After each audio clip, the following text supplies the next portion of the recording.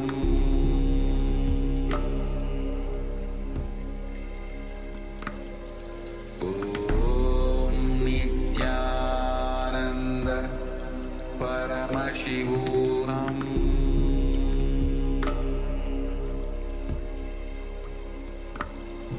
Om Nithyananda Paramashivoham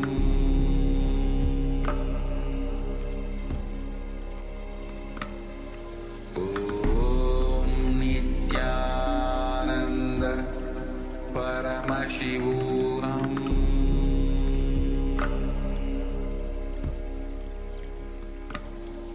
Om Nithyananda Paramashivoham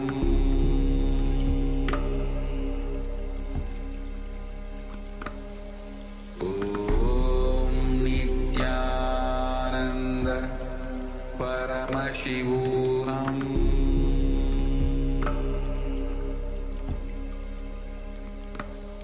Om Nithyananda Paramashivoham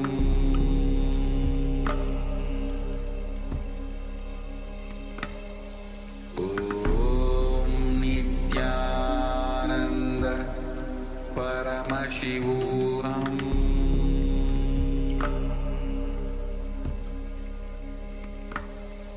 Om Nithyananda Paramashivoham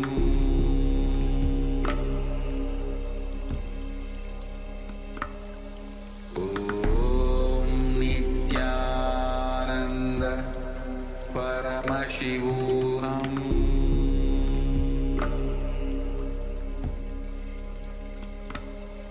Om Nithyananda Paramashivoham. Yes. Now slowly you can relax. And let's start sharing what Paransha revealed to you as you are scanning or you are manifesting the power to recollect large information from the intelligence beyond thinking. And Shan Swami said again and again, thinking is a very small part of you. In spite of your thinking, life happens to you. And Swamiji is constantly in that state. So that intelligence is enough to run your life, even to manifest every power, the power of quantum memory, where you get revealed with every single detail of the image or the page that we had displayed for a few moments. So just take a moment and let's share what was revealed to you.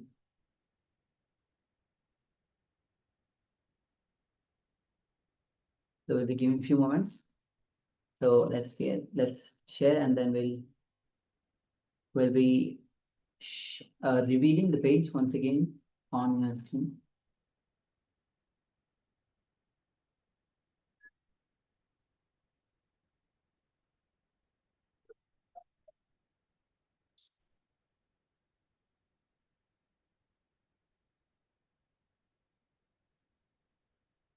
All right, so let's bring back the page once again on screen. We'll be showing the page.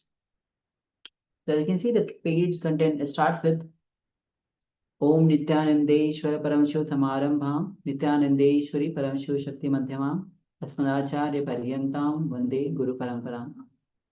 I welcome you all with my love and respect. I welcome all the participants of Paramashivoham sitting with us in Adi Kailas and all the devotees, disciples sitting with us all over the world through Nithyananda TV and the two-way video conferencing having Nayana Diksha. I welcome all of you with my love and respects. With the grace and blessings of Paramashiva today, we will be celebrating the anniversary of Adi Kailas. Adi Kailas founding stone was laid on Deepavali Day 2002. And of course, again, Adi Kailas is a revival. It is reviving because of the temple existing before. In this birth, I have arrived. So it is again revival.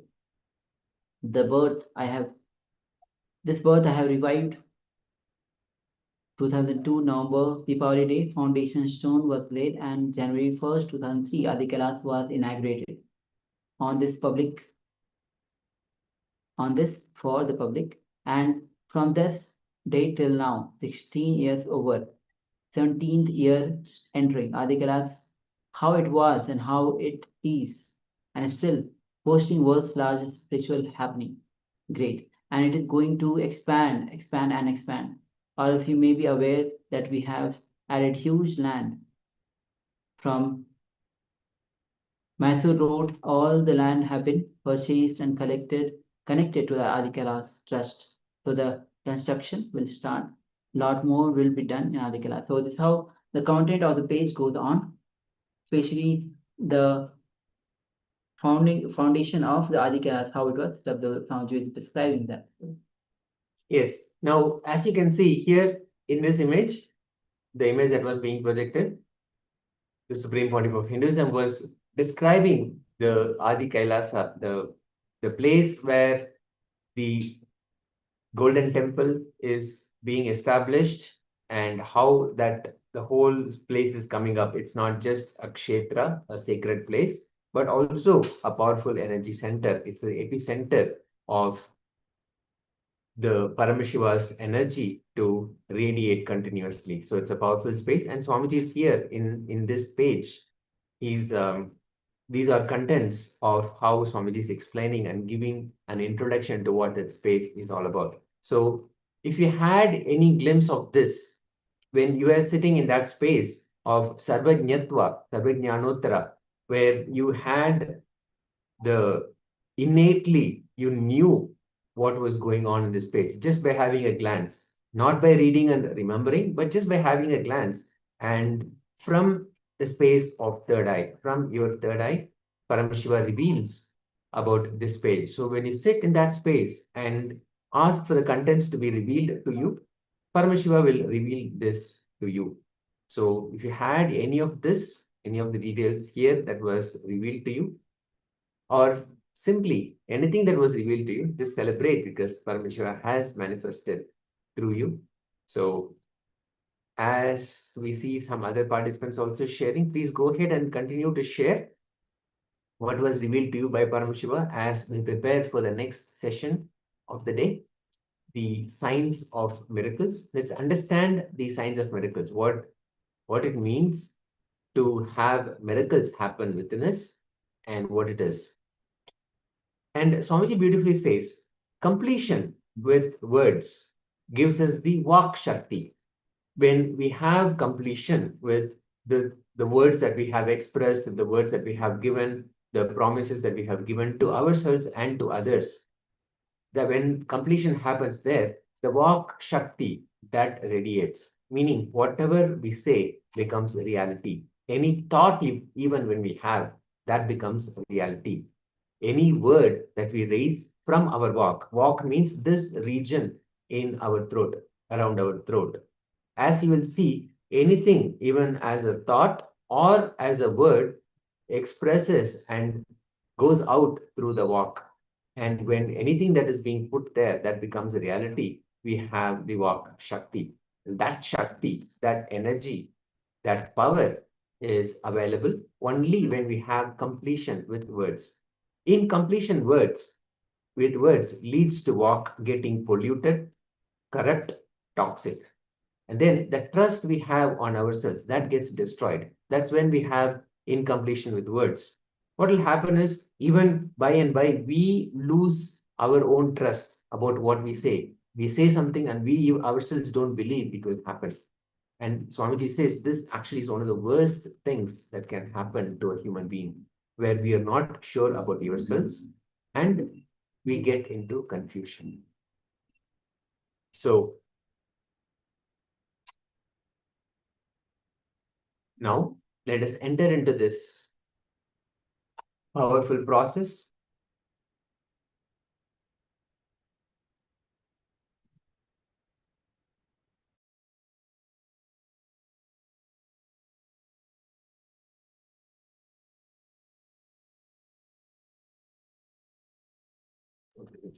Okay, so this is how the signs of miracles manifests through us. And now we'll enter into a revelation, powerful revelations from the Supreme Pontiff of Hinduism about the Vak Shakti, how this will manifest through us. Let us come back to that space of listening, and then we'll come back to a completion process that Swamiji will be guiding us in this process, in this session. So let us listen.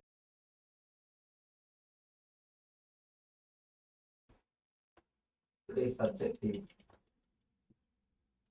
in such a miraculous.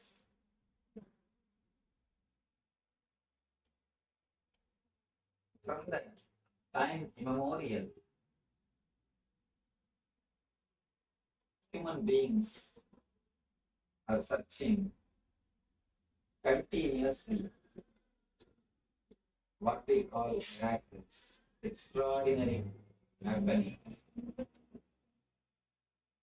Almost all the religions, all the spiritual groups, all the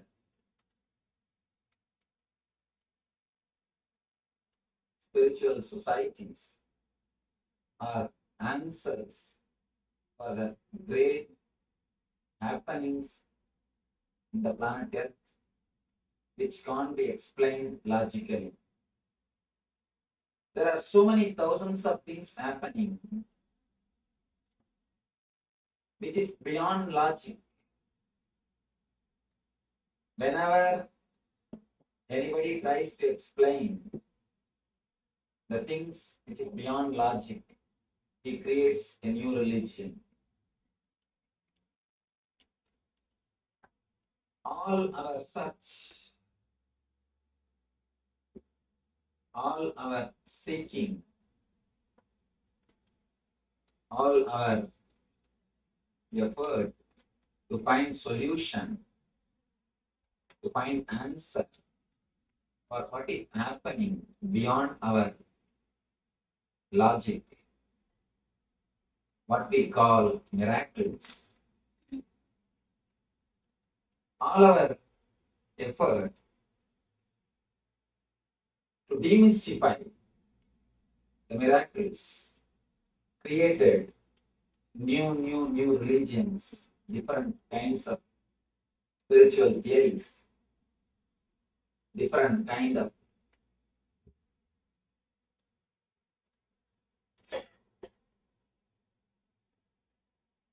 understanding about these energies.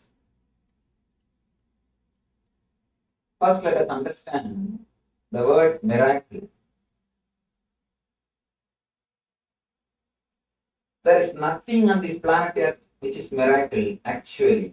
Patanjali declares very clearly, the greatest spiritual navigator ever born on the planet Earth.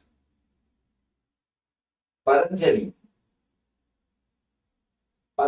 is a person who declared first time there is no such thing as miracle happens in the planet Earth. Whatever happens has got clear cause. Cause and effect. If you do not know the cause, then you think it is miracle. You think it is something extraordinary. If you know the cause, you understand cause and effect. If you do not know the cause, you always think it is miracle. Patanjali is the great spiritual navigator master who declared everything has got cause and there is nothing called miracle. He demystified the whole science, and in a way he made the whole spirituality as a science which is possible in everyone's life.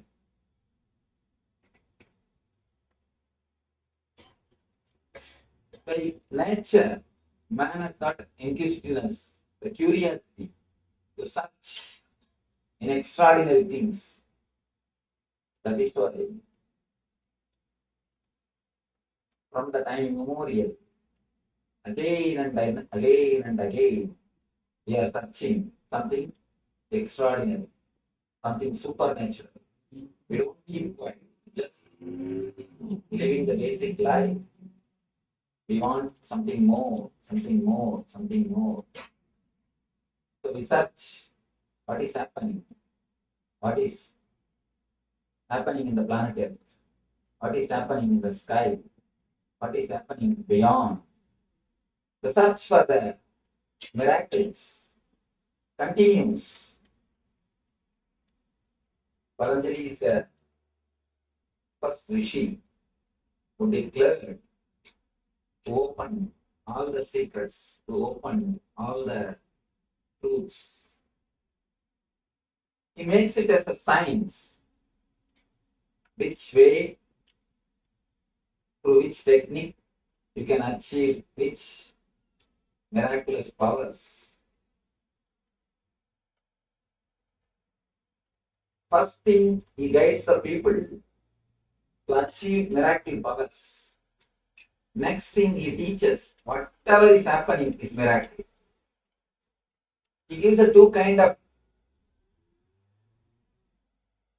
solutions for life. First,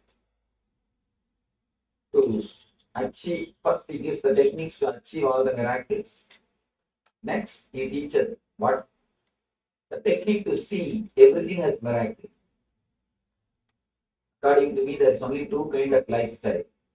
One is living as though nothing is miracle, or as though everything is miracle. There is only two kind of lifestyle. For both lifestyle, Patanjali gives methods.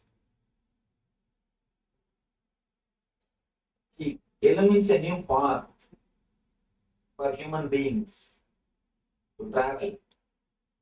He shows a new way and he demystifies whatever we call as miracles. Step by step, he explains the different kind of miracles and how those energies can be achieved, how you can penetrate. Now, I wanted to analyze one or two things. Search for miracles, is it going to help us? First, let us analyze. Searching for these miracles, is it going to help us in our practical day-to-day life?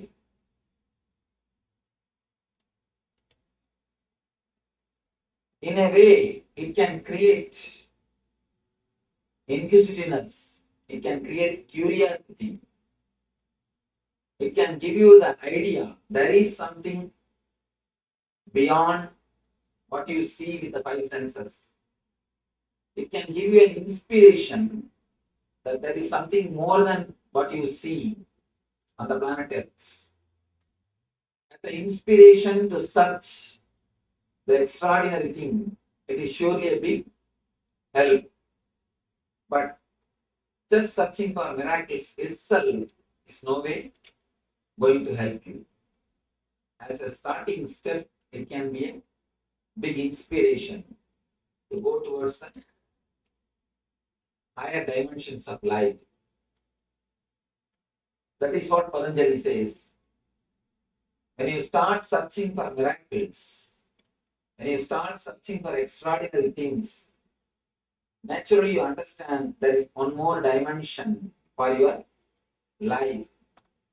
There is something more in your life than what you understand. But slowly, you come to a clear understanding. You come to a clarity. You come to a realization that even miracles are not enough. You need to go beyond the miracles. I always tell people there are two things. One is Shakti to make your dreams into reality. That is what is miracle powers. Miracle power means you will have power to make your dreams into reality. That is Shakti. That's next thing. Buddhi means Realizing whatever is reality is nothing but your dream. Making your dreams into reality is Shakti. Realizing that your reality is nothing but dream is Buddhi, intelligence. If your search for Shakti leads you to Buddhi, then it is right. If your search for miracles, if it leads you to experience whatever is happening is a miracle, then your search is right. But if your search stops just in few miracle powers, you miss the real miracle, which is universe, which is existence.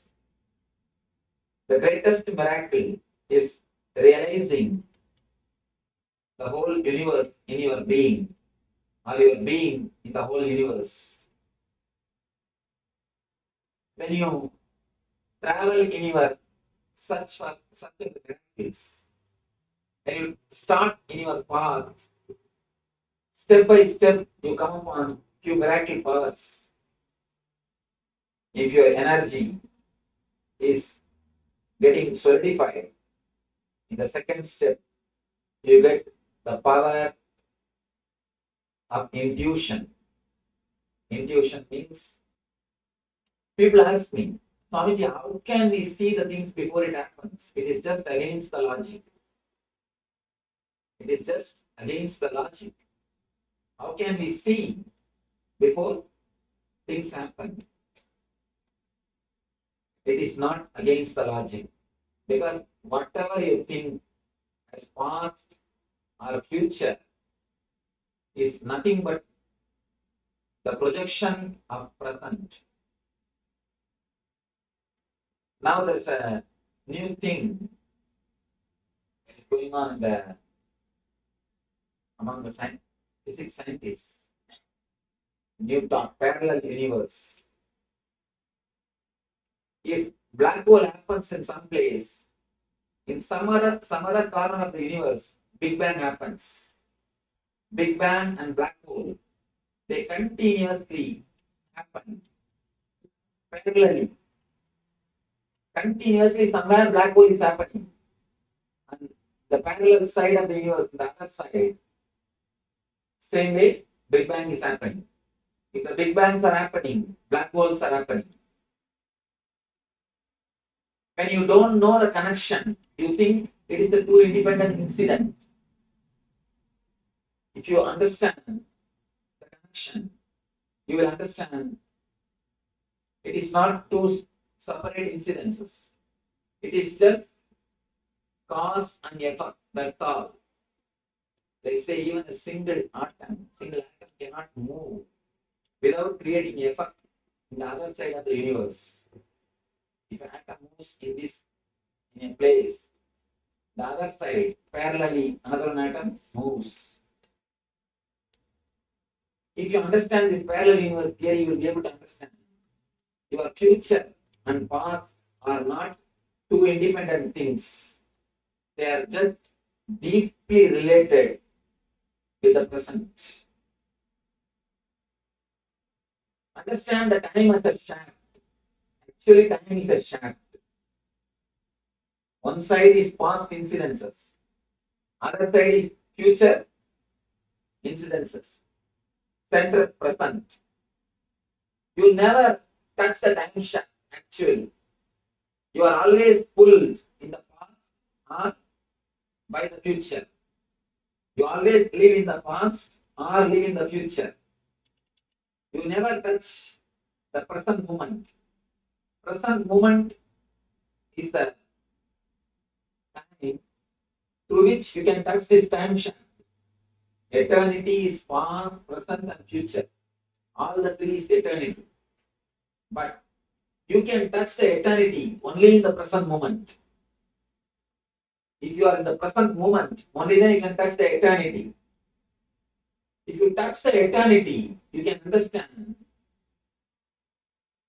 the past and future are not different from present. They are just extensions of present.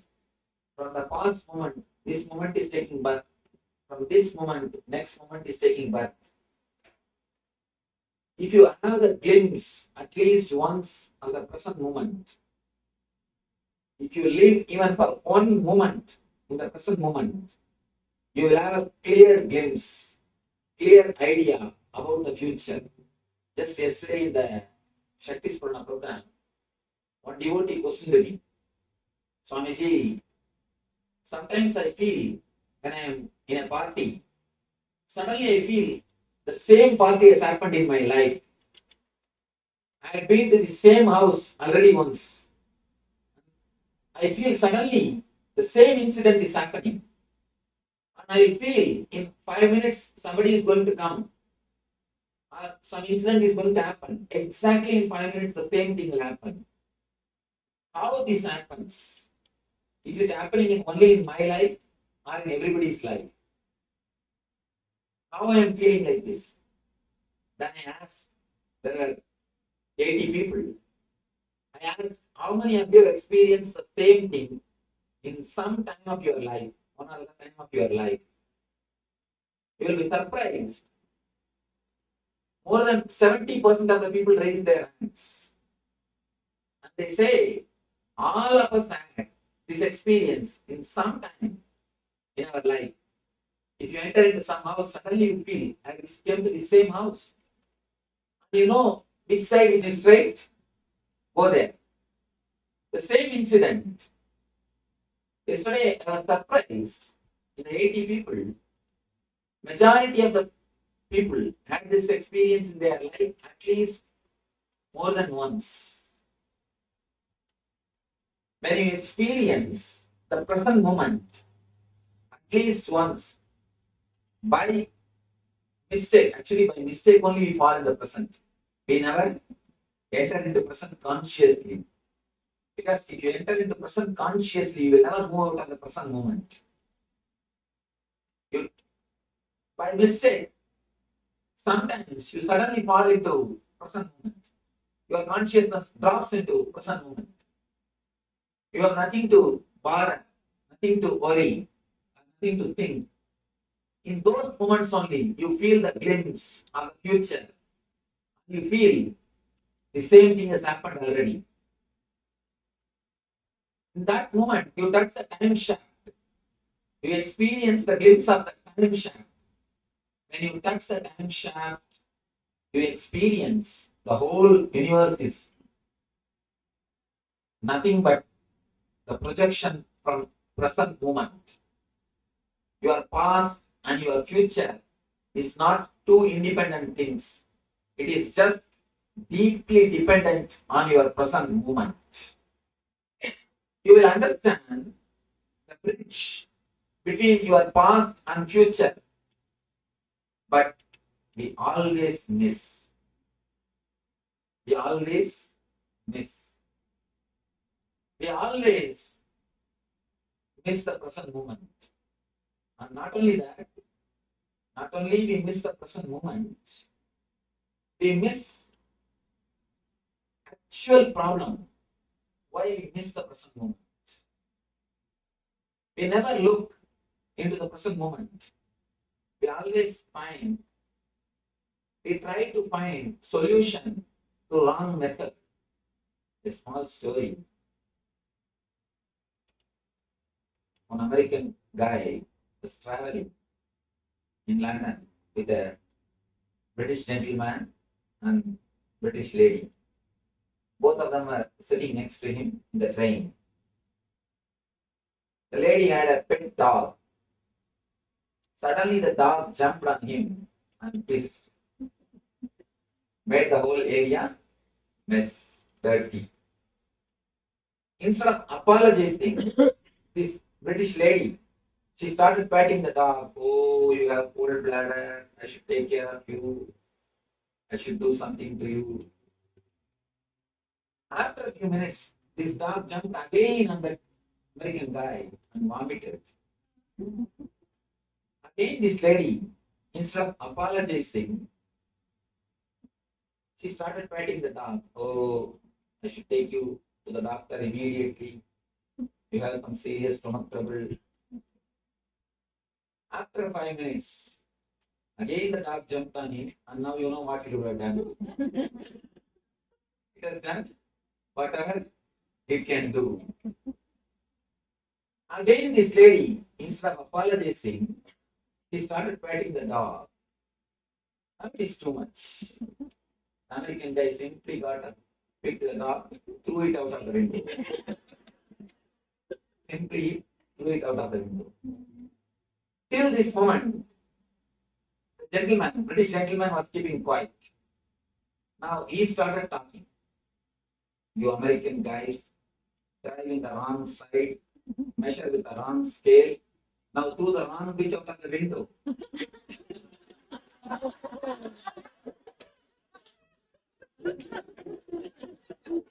You always throw the wrong bitch out of the window. We always try to find solutions by throwing the wrong bitch out of the window.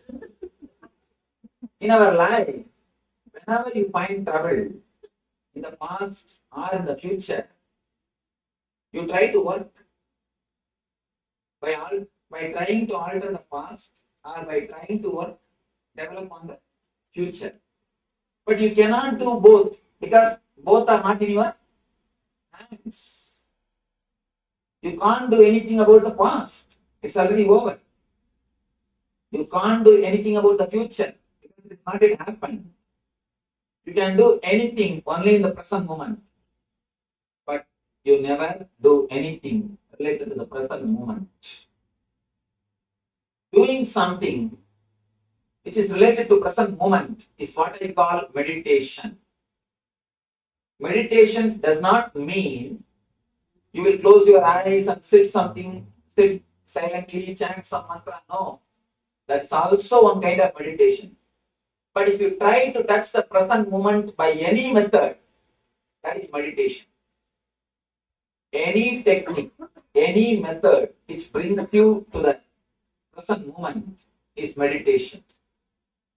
If eating can bring you to the present moment, if you can eat staying in the present moment, that can become meditation. Simply walking, if it can bring you to the present moment, if you can be in the present moment when you walk, walking is meditation. Just sitting, if you can bring yourself to the present moment, it is meditation. Anything which brings you to the present moment only can solve your problems. But we always throw wrong bitch out of the window. Again and again we miss the right pitch. In your life, when you fall into the present moment by mistake, you always fall in the present moment only by mistake. If you fall, you get the power of intuition. Whenever you feel, suddenly, same incident happens. Next, this is what is going to happen. And if it happens, be very clear. You touch the time shaft. You touch the time shaft. Actually, if you can touch the time shaft more than 21 moment, 21 shana. Shana means not second. It is not second. In Vedic system, time is calculated psychologically, not chronologically. There is two kinds of times. One is chronological time, what west follows. Another one is psychological time, what east follows. Shana does not mean second. Please be very clear. Shana means the gap between one thought and the other thought. Shana means gap between one thought and the other thought. Let me explain the difference between psychological time and chronological time. Sometimes when you sit with somebody whom you really love and whose company you enjoy, you do not even know that 5 hours is gone. You do not even know how the time is flying. If you sit with somebody, you feel bored or disturbed, who tortures you, even 10 minutes will not move. You will feel even 10 minutes is an eternity. People say the eternal hell. Why? Because in the hell never time moves. In the hell never time moves. The number of thoughts, if it becomes more, you feel time is not moving. If the number of thoughts becomes less, you will realize time is flying. So in the East, we always measure time based on the mental setup. Based on the mental setup. That is why we always tell, for the higher level jivas, for devatas, our 1 year is 1 day for them. The 1 year of human beings is 1 day for devatas. Means the number of thoughts is very less. If the number of thoughts are very less, you will be in heaven. Please be very clear. Heaven and hell are not geographical. If it is geographical, we would have sent all these satellites. No, it is not geographical. It is psychological. The more number of thoughts, you are in hell. Less number of thoughts, you are in heaven. It is by number of thoughts we measure whether we are in hell or in heaven. It is the psychological time which decides whether you are in hell or heaven. If time flies, if you are enjoying, you are in heaven. The time is not at all moving. It is just stagnant. You feel bored. Then you are in hell. It is just a psychological setup, not chronological. If you can hold the time shaft just for 21 minutes, just for 21 shana, not even minutes, 21 shana. The word minute cannot be the right translation of word shana because the very meaning itself is different. If you can penetrate the time shaft consciously, 21 shana, you will know your whole future. You will know your whole future. Just 21 shana is more than enough to know the whole future.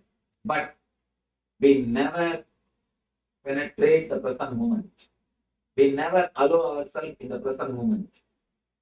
The morning, if you are brushing your teeth, you will be thinking of your office. If you are in the office, you will be thinking of evening going to the beach. If you are in the beach, you will be already planning of when to go back to the house. If you are in the house, again you will start planning about next day work. If you are here, you can be sure you are not here. If you are here, one thing is sure, you are not here. You always escape from the present moment. Even if you don't have any worries to worry, even if you can't get any reason to worry, you just start planning for future.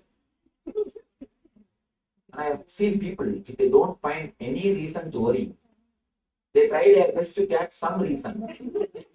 And if they can't find, the next step is, today everything is going well, Swamiji, I don't know what will happen tomorrow. And they always very, very strongly, if today things go well, tomorrow something bad is going to happen. Something worse is going to happen. This very thought, tomorrow something worse is going to happen. You are waiting for the worst thing to happen. You are practically meditating for the worst thing to happen. You are literally waiting to get hurt. When you wait to get hurt, naturally God braces you. When you wait to get hurt, naturally He graces you. No other way. Otherwise, you find some reason and hurt yourself.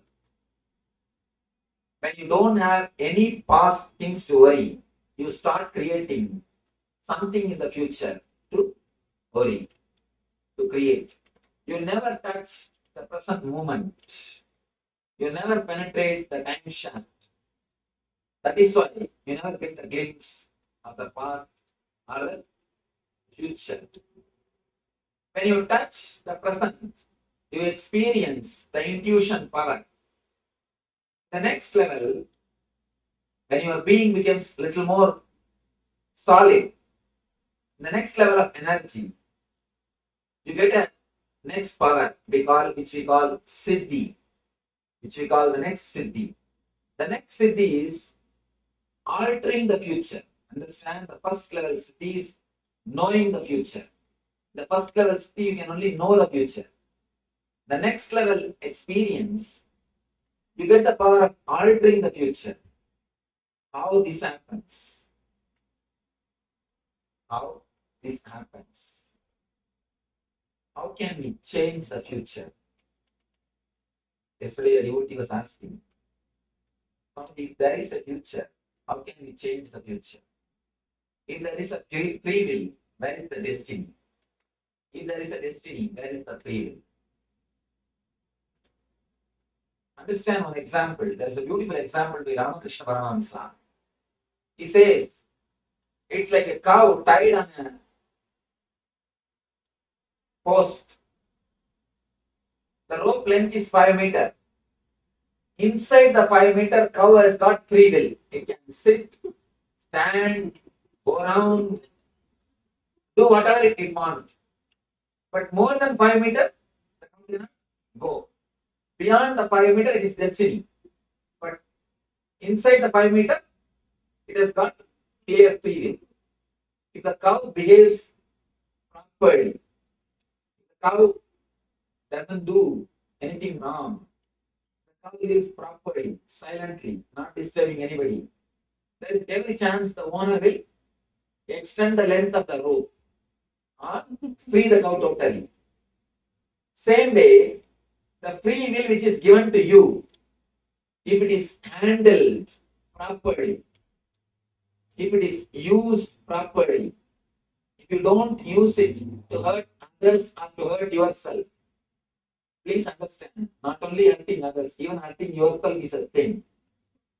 When you continuously worry, you are hurting yourself. There is Upanishad Sutra. Anandam Brahmedi Navyajanat. Ananda, the bliss is existence. Don't waste it. We are wasting our life without living the natural bliss, which is our nature. Every moment which you spend, which you live without being blissful, is wasting your life. A deep disrespect to your life. Life itself is just a bliss. The very nature of life is joy and bliss. Every moment you spend in suffering is a disrespect to the life. Please be very clear. A real puja, a real worship is living joyfully and blissfully. Somebody came and asked me, Swamiji, in my house there is no peace. Please give me some technique, some method to bring peace. I told her, first thing, all of you sit together, eat together, spend time, laugh, dance. Naturally, you will see, you will have more understanding. This bliss, this joy will bring more and more peace. Don't find fault with each other continuously. Just try to be blissful. She said, no, Swamiji. Teach me some technique, some puja, which can help, which can bring peace in my house. Puja can bring, when it is done honestly and spiritually, that's true. She asked, no, teach me some puja. Should I do Saundari Lakshmi or Graha Lakshmi? Which puja to bring peace? She is not ready to listen to the solution. Then I said, what generally you do?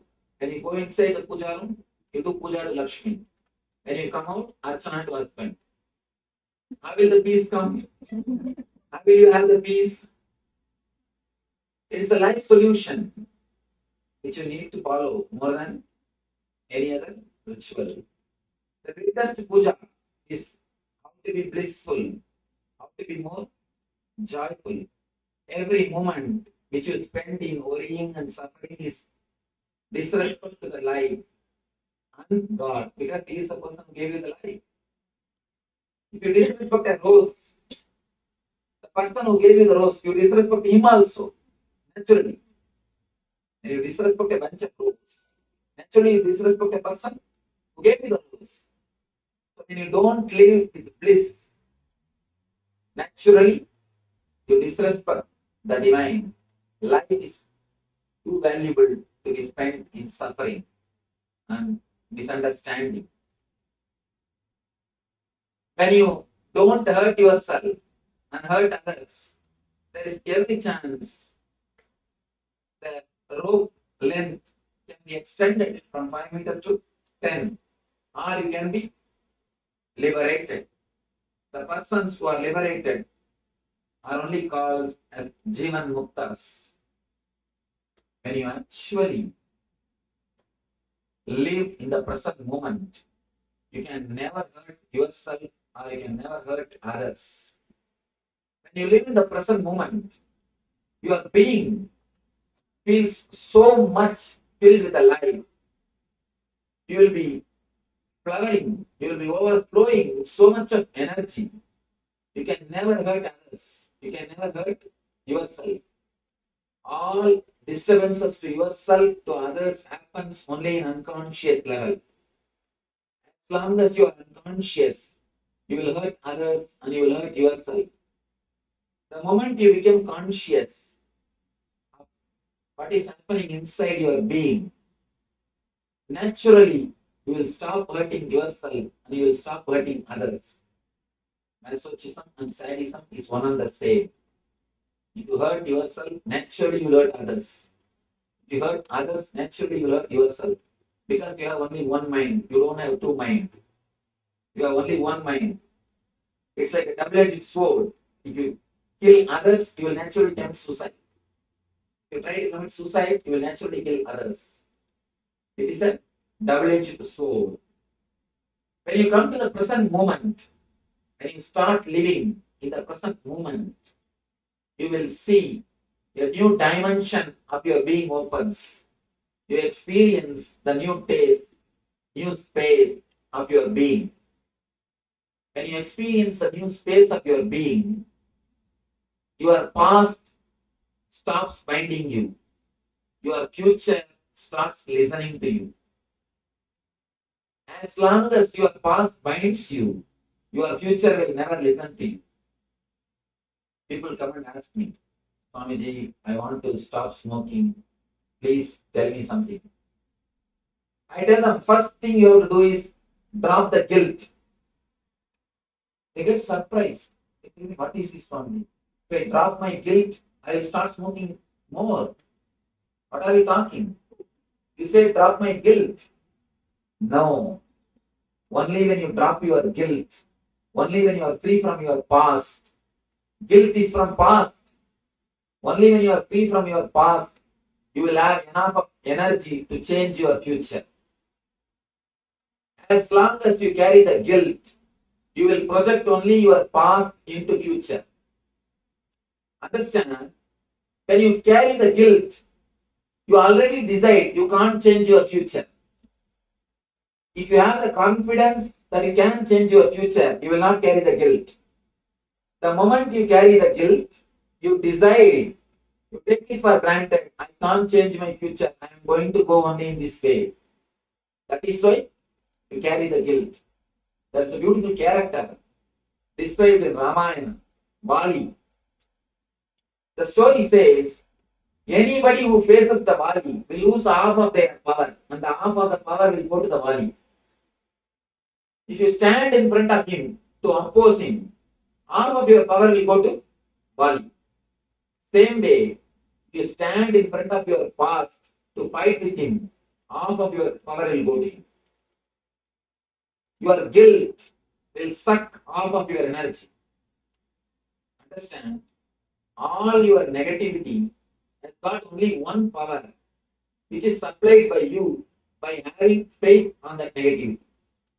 That's all.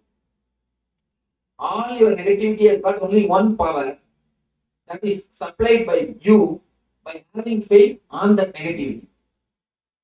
When you decide, I have to fight to drop my smoking, you give power to smoking to fight with you.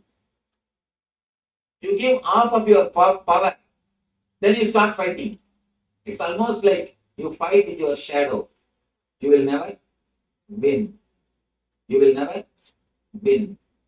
Again and again and again you can see, the deeper the guilt, you will commit the same mistake again. The more strongly you take the vow, I will not become angry next time, more you will become mad. The more stronger the vow, more madness. The more strongly you decide, I will stop smoking, more quickly you will pick up in your hands.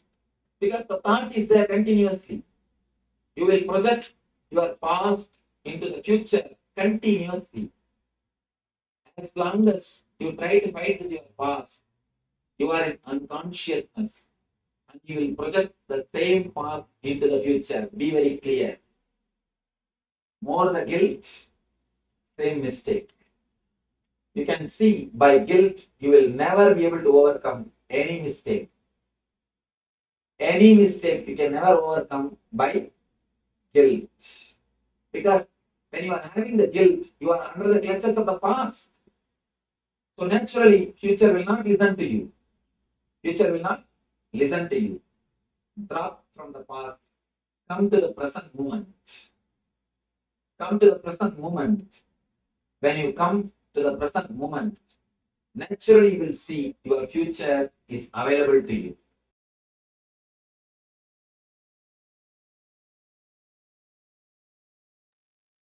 Yes. So with guilt, you cannot see the future, live the future, because when you are in guilt, you are caught up with the past. Past is overpowering you. You're so much caught up with the past that you cannot think for the future. So with this, we'll be now entering into the internalization exercise, completion with the Vak, to restore our Vak Shakti. Understanding that when we complete with the words that we utter, it leads to Vakasiddhi. Vakasiddhi is one of the powers that Paramashra has given. So when you, the words, any word that raises from your Vak will become your reality. And if you are in completion with your words, and on the other side, if you are in incompletion with the words, that leads to your Vak getting polluted, corrupted, or toxic. So the trust you have on you is destroyed. And this is the worst thing that can happen to the human being. When you're not sure about yourself, because the words you utter, it's getting is incomplete. It's not coming from the completion. So you are destroying yourself, and this is the worst thing that can happen to you. And you get into confusion. Yes, so now let us enter into this powerful process to restore our space of completion with Vak. By restoring this space of completion, we regain the confidence in ourselves, and whatever we say, whatever we utter as a word, either to ourselves or to others, simply becomes reality. So the first step of this process is to look into our lives and list down all the words, all the promises, all the commitments we gave to ourselves and to others, which we did not honor, which we did not fulfill, or even withdraw by saying, no, I will not be able to fulfill this word. I will not be able to fulfill this promise. And that thereby restoring integrity. Even that we did not do. So write down all the words that you gave yourself, all the promises, all the commitments that you gave yourself and to others, which were not fulfilled, which you did not honor, or which you did not even withdraw by saying, I will not be able to fulfill. List down all of those moments where we were out of integrity. If you have any questions about what we are looking at, you can raise in the chat or in the Zoom session, and we'll be happy to assist. Let us enter into this.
Now let us enter into step 2. After you have completed, listed down all the words that you have given to yourself and to others, commitments, promises, everything.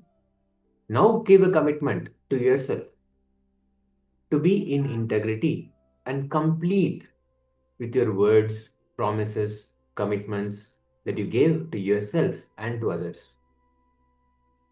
We have two options. Fulfill what you declared, what you promised, what you gave as a word, or withdraw those words, promises, and commitments. Have a straight conversation with either yourself or to the other person and withdraw the commitment, the word that you gave, and restore your integrity.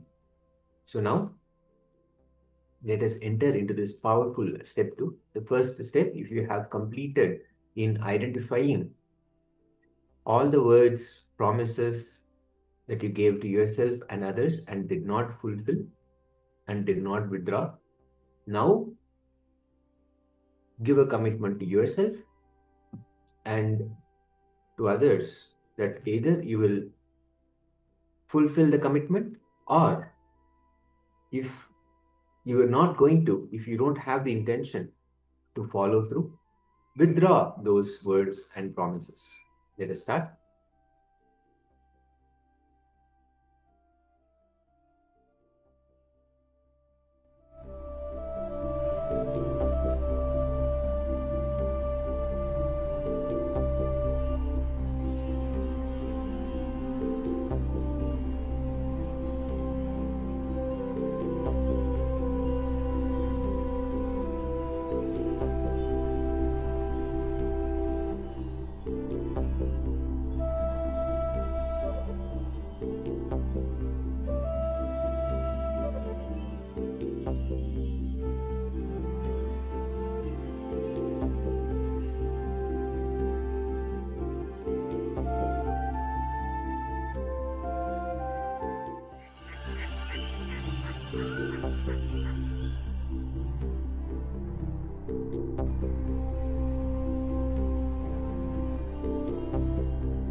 Yes. Slowly relax. You can slowly relax from the meditation, from the completion process. Let's have a quick moment of sharing. How was it to sit and internalize the words that we give to others, the words that we give to ourselves, to see how we have not fulfilled them, and that stays inside us. It stays as a residue. And as we do that more and more, we lose confidence in our own word. As we are saying something, even let's say we are giving a new commitment, a new word to somebody, there is that voice that always says, yeah, you're giving this word, but you're not going to fulfill it. That inner voice, strength for that inner voice comes from that incompletion, that forms that incompletion. We lose confidence in ourselves. We lose confidence in the words that we give ourselves. And somebody says that's actually the worst thing that can happen as a human being. So now, when we come back to this simple decision, a simple process, yes, I gave all these words, and now I will fulfill them. Or I gave all these words, these commitments, these promises, and now I'm not able to fulfill them. So I am taking them back. I am withdrawing from that commitment.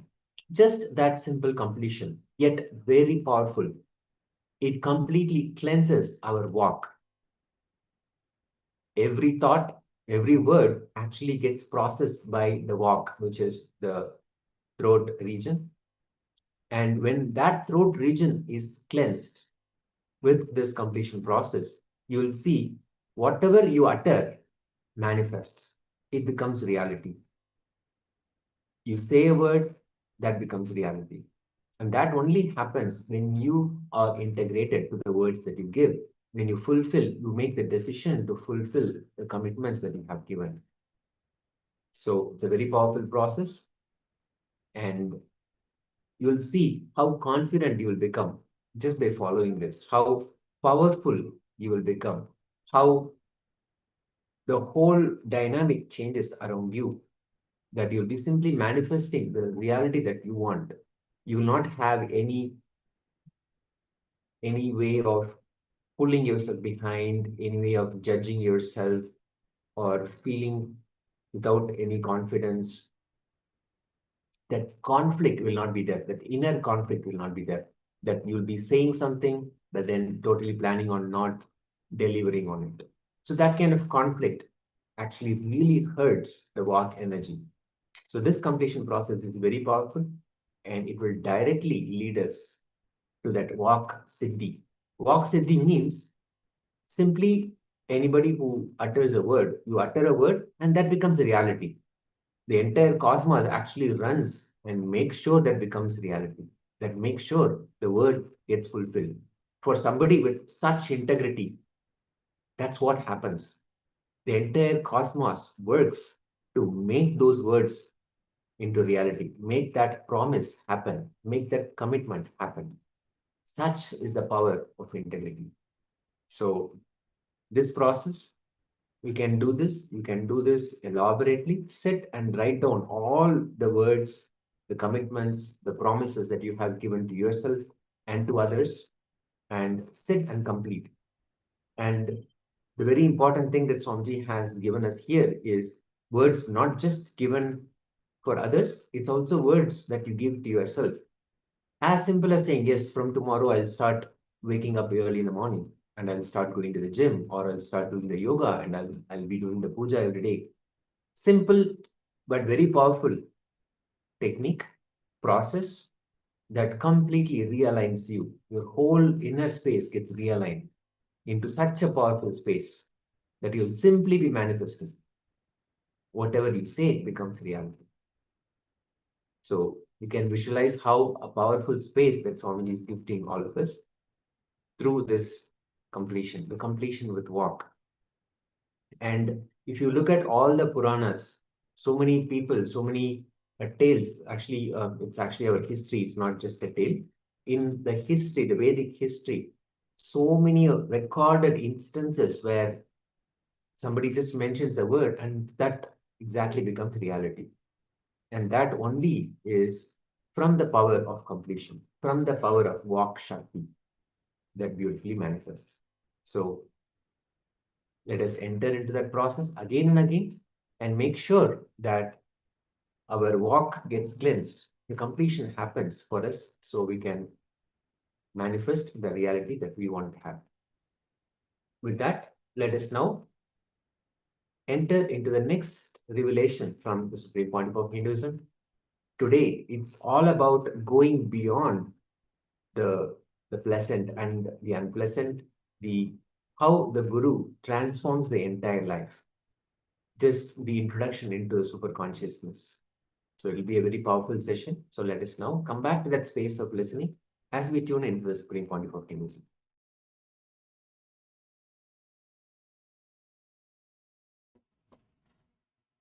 I welcome you all with my love and respects.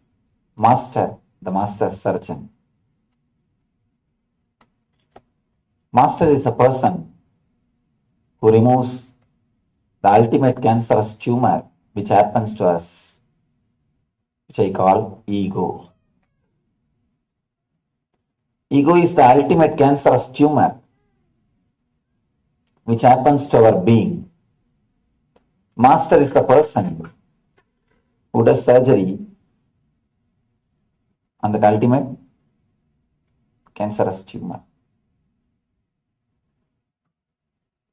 He never allows you to stuck or be comfortable in anything less than enlightened state. Usually, not only in the normal level, even when we start progressing spiritually, after some time, in some layers we get caught, we get stuck, we don't move further. Somewhere we will be caught, stuck, and we will not even know that we are stuck. In all these kind of situations, in all these kind of moments, again and again and again, Master helps us to awaken, or he pushes us. Go ahead. Don't stop. Go ahead. He is really a master surgeon. He transforms the whole life. Of course, whenever surgeon comes with a knife, we always feel he is going to cut us. He is going to hurt us. He is going to disturb us. But the knife of a surgeon is not for killing, it is for healing. It is not for killing, it is for healing. In the India, they worship the gods with a big knife, sword, and all those weapons. People always ask me, why do you worship the gods with a big sword? Why do you worship gods with a big knife in their hand? Why gods need all these weapons? I tell them it is a symbol. Symbolically they represent that they are surgeons. They are going to straight away cut your ego. They are going to straight away remove the cancerous tumor. It's metaphysical representation that they are the master surgeons.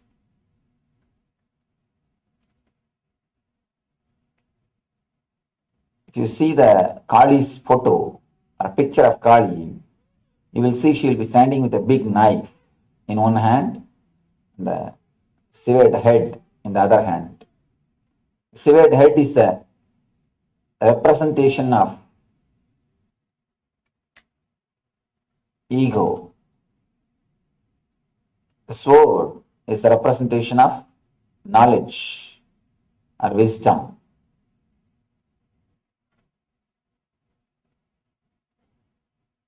Let me narrate an incident which explains deeply how the master takes care of the disciple how he never allows the disciples to get stuck in some layer, in some level. Even if the disciples feel very cool, cozy, happy, settled, the masters shake and make you aware what you think as security is not allowed. You can't get stuck. You have to move further. You have to go ahead. This is one of the beautiful incident from Sri Ramakrishna's life. Sri Ramakrishna is a great spiritual master who happened in India in last century. He had a master. The master's name is Totapuri. Ramakrishna used to worship the form of goddess Kali. He used to meditate on a particular form. He had the darshan of that form. He used to live happily with that form. He was just living his life beautifully, happily with that form. Suddenly one day appeared new person, very elderly man, old monk, Totapuri. He said, don't meditate on the form, go beyond the form. Of course, naturally the Ramakrishna was shaken. He said, why? The form is so beautiful. I am so happy with it. I feel my whole life is this goddess Kali. I feel I am totally connected to her. Why should I go beyond this form? What is wrong with the form? Totapuri says, no. No form is eternal. Forms are always ephemeral. Only when you go beyond the forms, you will be able to experience the eternal bliss or the eternal consciousness. Ramakrishna was happy with that form. Actually, when you meditate on some form, you feel very comfortable, soothing. You can project all your ego on that form and feel satisfied. If you wanted to have a caring, loving mother, if you are missing a caring, loving father, you can always project that into that. Your God. You can always think your God is a loving, caring father. Your God is a loving, caring mother. And the more strongly you visualize, more strongly, naturally you are going to have a vision. Because the strong visualization will come to reality. That is the same thing happened in Ramakrishna's case. Ramakrishna felt what he was strongly visualizing is a reality. He was happy, but it is not ultimate truth. Here is Totapuri, who is not ready to allow the disciple to get stuck in any level. Almost it is nothing but his ego projection. It is nothing but his ego projection. So naturally, Totapuri inspires him, go beyond the form. And he advises him to cut the form visual in your meditation. Just visualize you are cutting that form, destroying it and going beyond the formless experience. Ramakrishna does that and reaches the ultimate bliss or the eternal bliss. Master again and again sees that you are reaching the ultimate. You are not stuck with anything. That is why in the Eastern mysticism or in Vedanta, so much of importance is given to the master. For the West, it is very difficult to understand the concept of master. West knows only the teachers. Here, the very idea of master doesn't exist. From the beginning, all you know is university, schools, colleges, your teachers. The idea of master doesn't exist. In the East, even the regular education is only from masters, not from teachers. Even the so-called regular education for your day-to-day life, for your profession, even that was received only from masters, not from teachers. Of course, today modern day it has become West. Again, the modern day universities, all these things have come, that is different.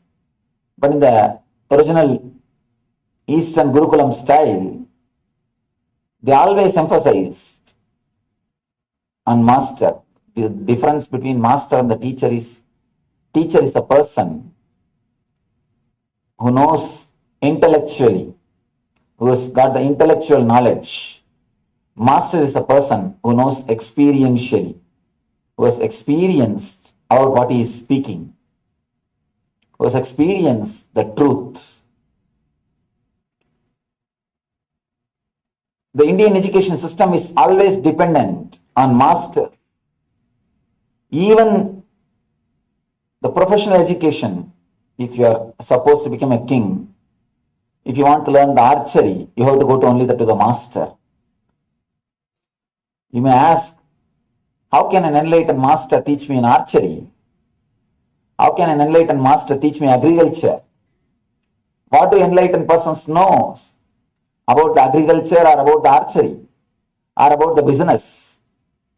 You will be surprised.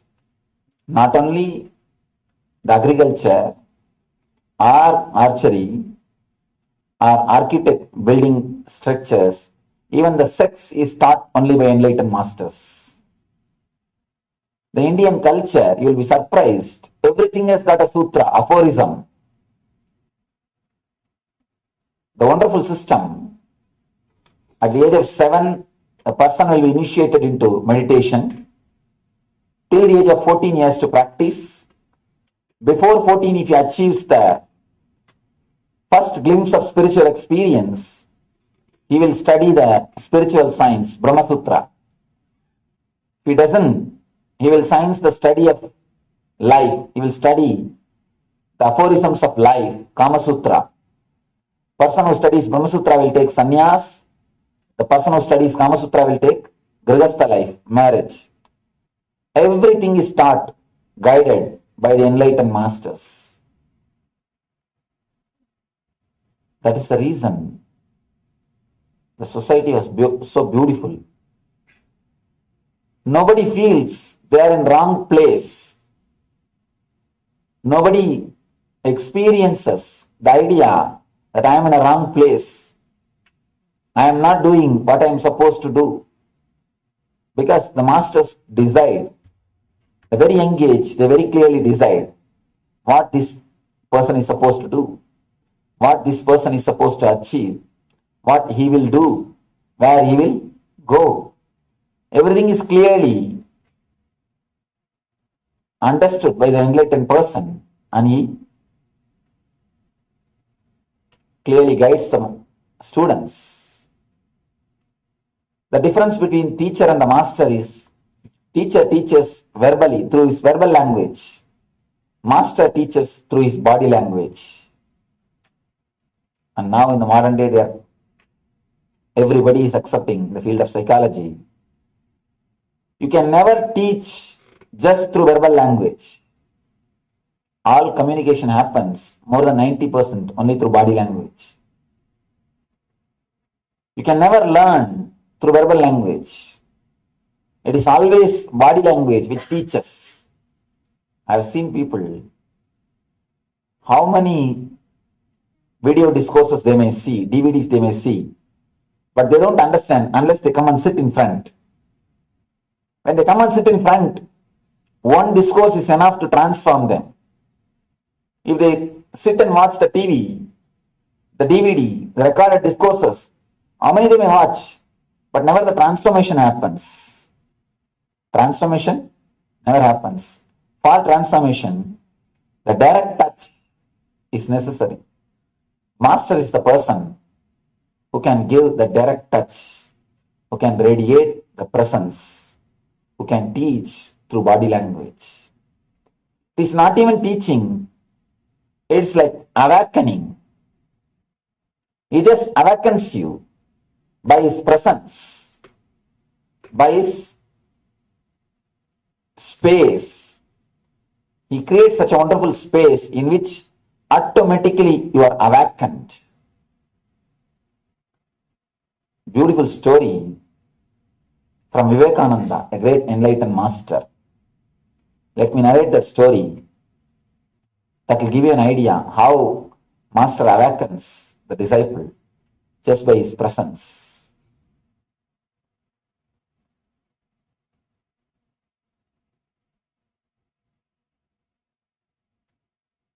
There was a lioness in a forest. It was pregnant, about to give birth.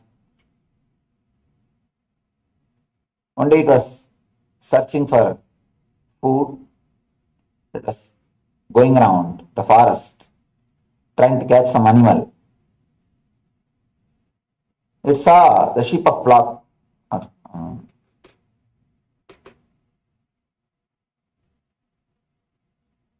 and jumped when it was trying to attack. It just gave birth to a lion and died there itself because the jumping is too much. It was not able to manage or maintain. Gave birth to a lion and died. The cub was left orphan. Nobody was there to attend. These goats, they somehow felt very friendly with this cub and they took this cub. Cub started growing with these goats. It started drinking the goat's milk and started eating the grass, almost living like a goat. And actually, one more thing. The way in which you are brought up, that is the way you will have an idea about yourself. And don't think we are human beings just by birth. You walk with two legs because you are taught and you are brought up in that way. Otherwise, naturally, we will be still animals. This cub was brought up just among the goats. And it really felt it is a goat. It used to eat the grass and drink the goat's milk and play with the goats, live like a goat and create sound like just like a goat. After a few years, one day, one lion was again attacking that same group and it saw a cub along with the goats. And it just attacked that cub, brought the cub out of the group. Cub started shouting, leave me, don't kill me, don't kill me. Lion said, don't worry, I won't kill you, you are not a goat. Cub said, don't tell me all these things. Don't kill me, just give me that assurance that you will not kill me. Lion said, don't worry, I will not kill you. It just left. The cub ran and his cub escaped and ran. Next day again, lion attacked the same group. Again it attacked the same cub and brought it out. Again the cub started shouting, crying, oh, don't kill me, leave me. Lion said, don't you understand? I am not catching you to kill you. Understand, you are not a goat, you are a lion. Again the cub started crying, no, I am lion, I am goat only. Don't kill me. Anyhow, lion tried its best to convince the cub. Cub is not ready to get convinced. Lion left the cub. All right, go. Third day, slowly the cub started feeling somehow connected with the lion. It started remembering the lion again and again. Why should he catch me? Twice he caught me. He could have killed me. He's not killing, or he's not ready to eat me. Why he should again and again catch me? And again he's advising me I am a lion. Why should you do that? He started contemplating on the lion. Something of that lion, some quality of that lion started attracting him. In the heart, without his knowledge, unconsciously, he started contemplating on the lion. Third day, when the flock crossed that area, the cub stood and watched whether the lion is coming or not. Fourth day, the cub started waiting in that same area to have a glimpse of lion. Now lion appeared again, came near the cub. This time it doesn't have to catch the cub. Cub just stood. Cub started trusting the lion. Just stood. Lion said, how are you? How you are doing? After a few words, lion called the cub. Why don't you come and spend some time with me? The moment cub heard this word, got frightened. You can see and spend few minutes, but he is not courageous enough to go with the lion. Again the cub escaped. After a few days, again the cub saw the lion. Now he has got some courage. And not only that, slowly he has developed a little bit attachment towards the lion. This time he brought a little bit of grass to the lion to offer. Sir, why don't you eat this? Lion also has to act as if it is a goat. It has to show to the cub that he is not somebody superior, he is not somebody away, he is not somebody different. So he acted as if he is eating the grass. Now slowly the cub has started trusting the lion. Now lion started acting. Instead of telling the cub that you are the lion started acting as if it is goat.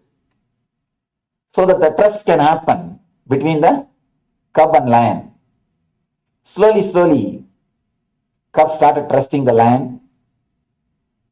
One day cub was ready to go with lion to the nearby river, a picnic.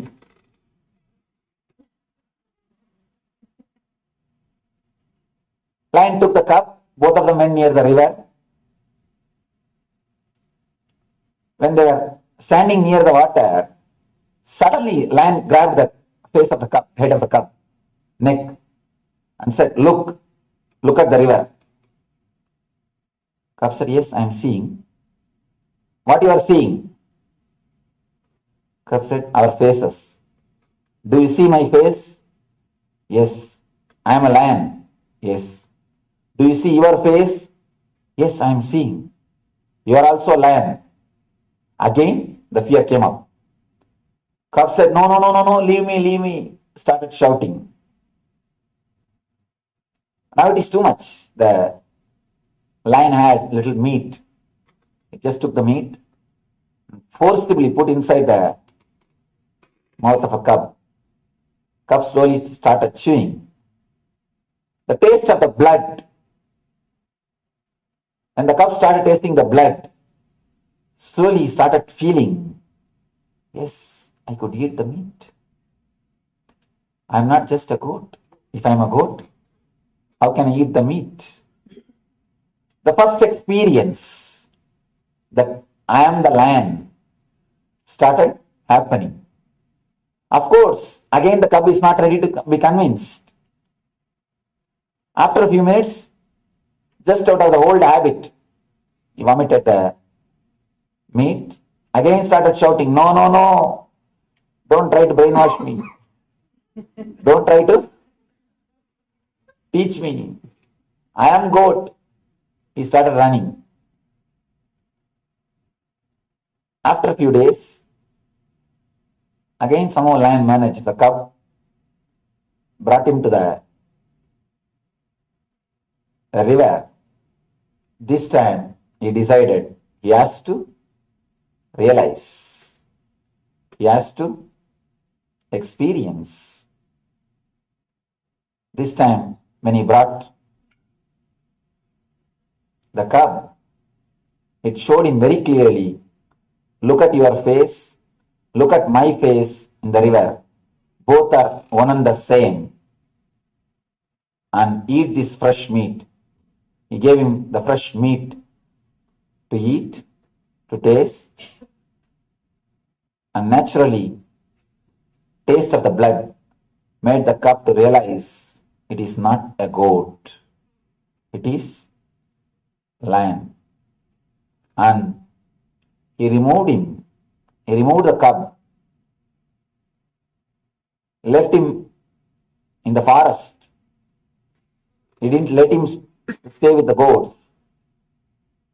When he has to live in the forest, naturally, he has to search for his food. He has to hunt. He has to go around. He started hunting.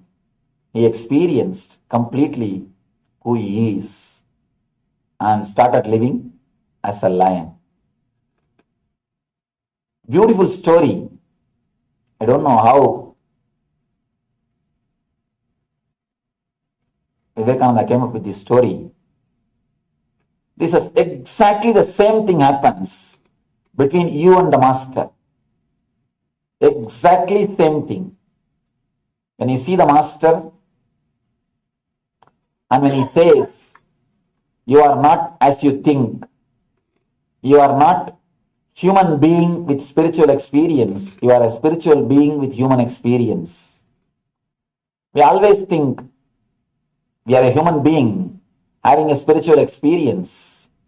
Master says, no, you are a spiritual being having human experience. But you are not ready to believe. Not only you are not ready to believe, you felt little uncomfortable.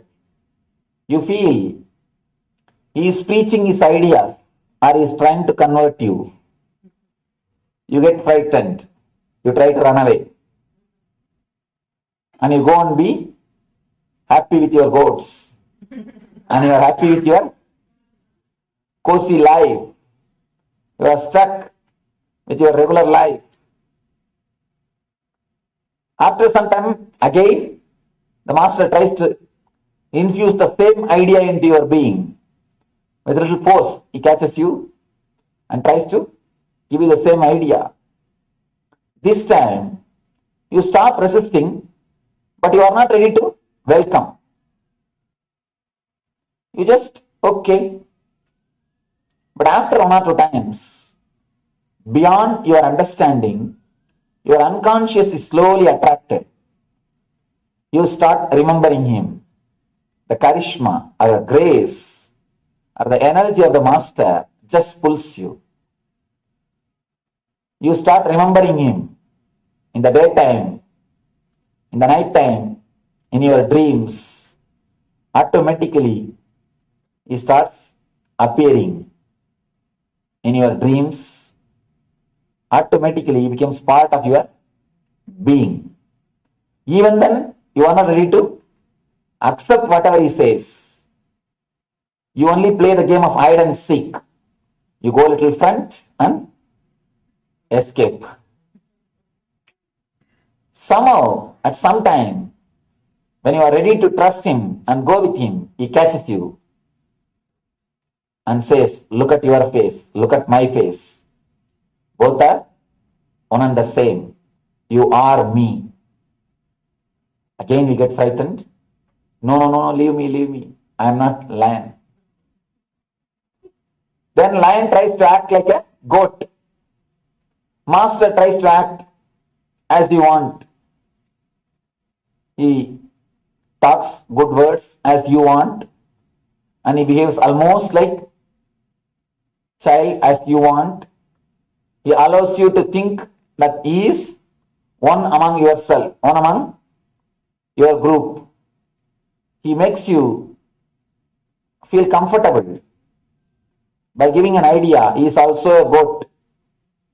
He is also one among your species. Once you feel really comfortable, once you feel you are able to relate with him, once you start trusting him, again he waits for the right chance. The moment he gets the right chance, he grabs you. Again, takes you to the river to show, see your face, see my face. You and me are one and the same. And he forces meat into your mouth. That's what I call the initiation or the first experience, energy darshan. He forces you to experience that you are lion. But even after that experience, even though you feel good about it, people try to escape and say, no, no, no, no, no, no. After a long time, or after the much work, somehow master manages to convince you to make you experience your true nature and gives you the ultimate freedom. Then naturally, you start experiencing that you are a lion from the beginning. You don't have to transform your life. You don't have to become something new. All you need to do is just wake up and realize what you are and what is your true nature. Master never allows you to stop or get stuck with any forms or any steps. Again and again he inspires you. Again and again he takes you to the higher and higher level conscious experiences till you realize you are that, till you realize your true potentiality, till you realize your ultimate truth.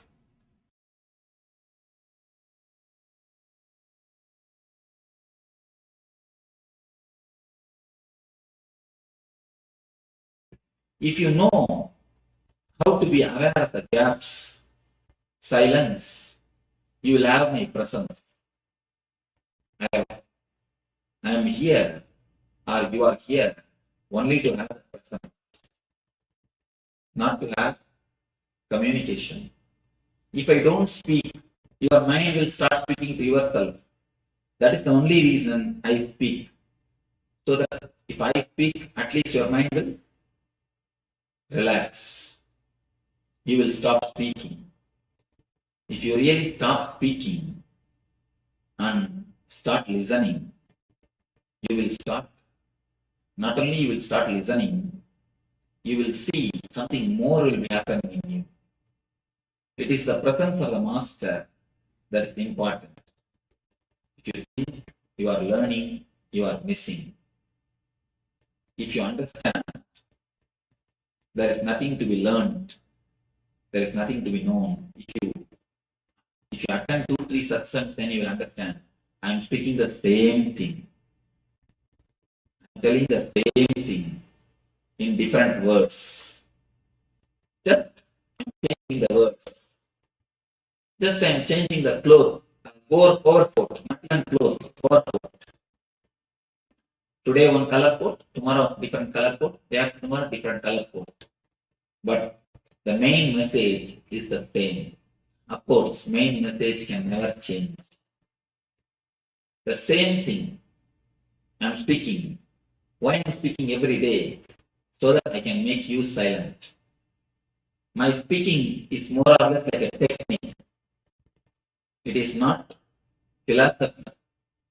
It is not talking. It is not teaching. Actually, I don't want to teach you anything. If we can do something to forget whatever you learned, that is the best thing. Because in the process of learning, we have lost much. If you understand this one thing, it will be nice. Till the age of 7, children think by visualization, not by verbalization. You need to understand that visualization and verbalization. Till the age of 7, when you say something, children immediately see the scenes. They just visualize and then they process. But once you put them into the school, the visualization is reduced to verbalization. Visualization is just killed, destroyed to verbalization.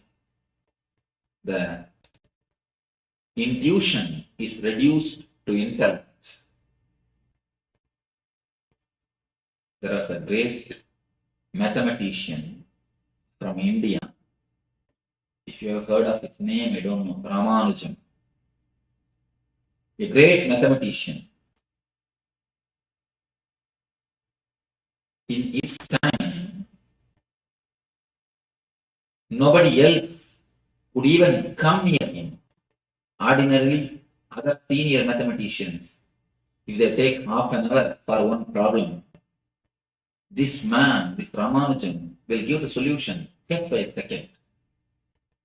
You tell the problem, there is a solution. Simply solution is there. The poor man doesn't know how he arrived for solution.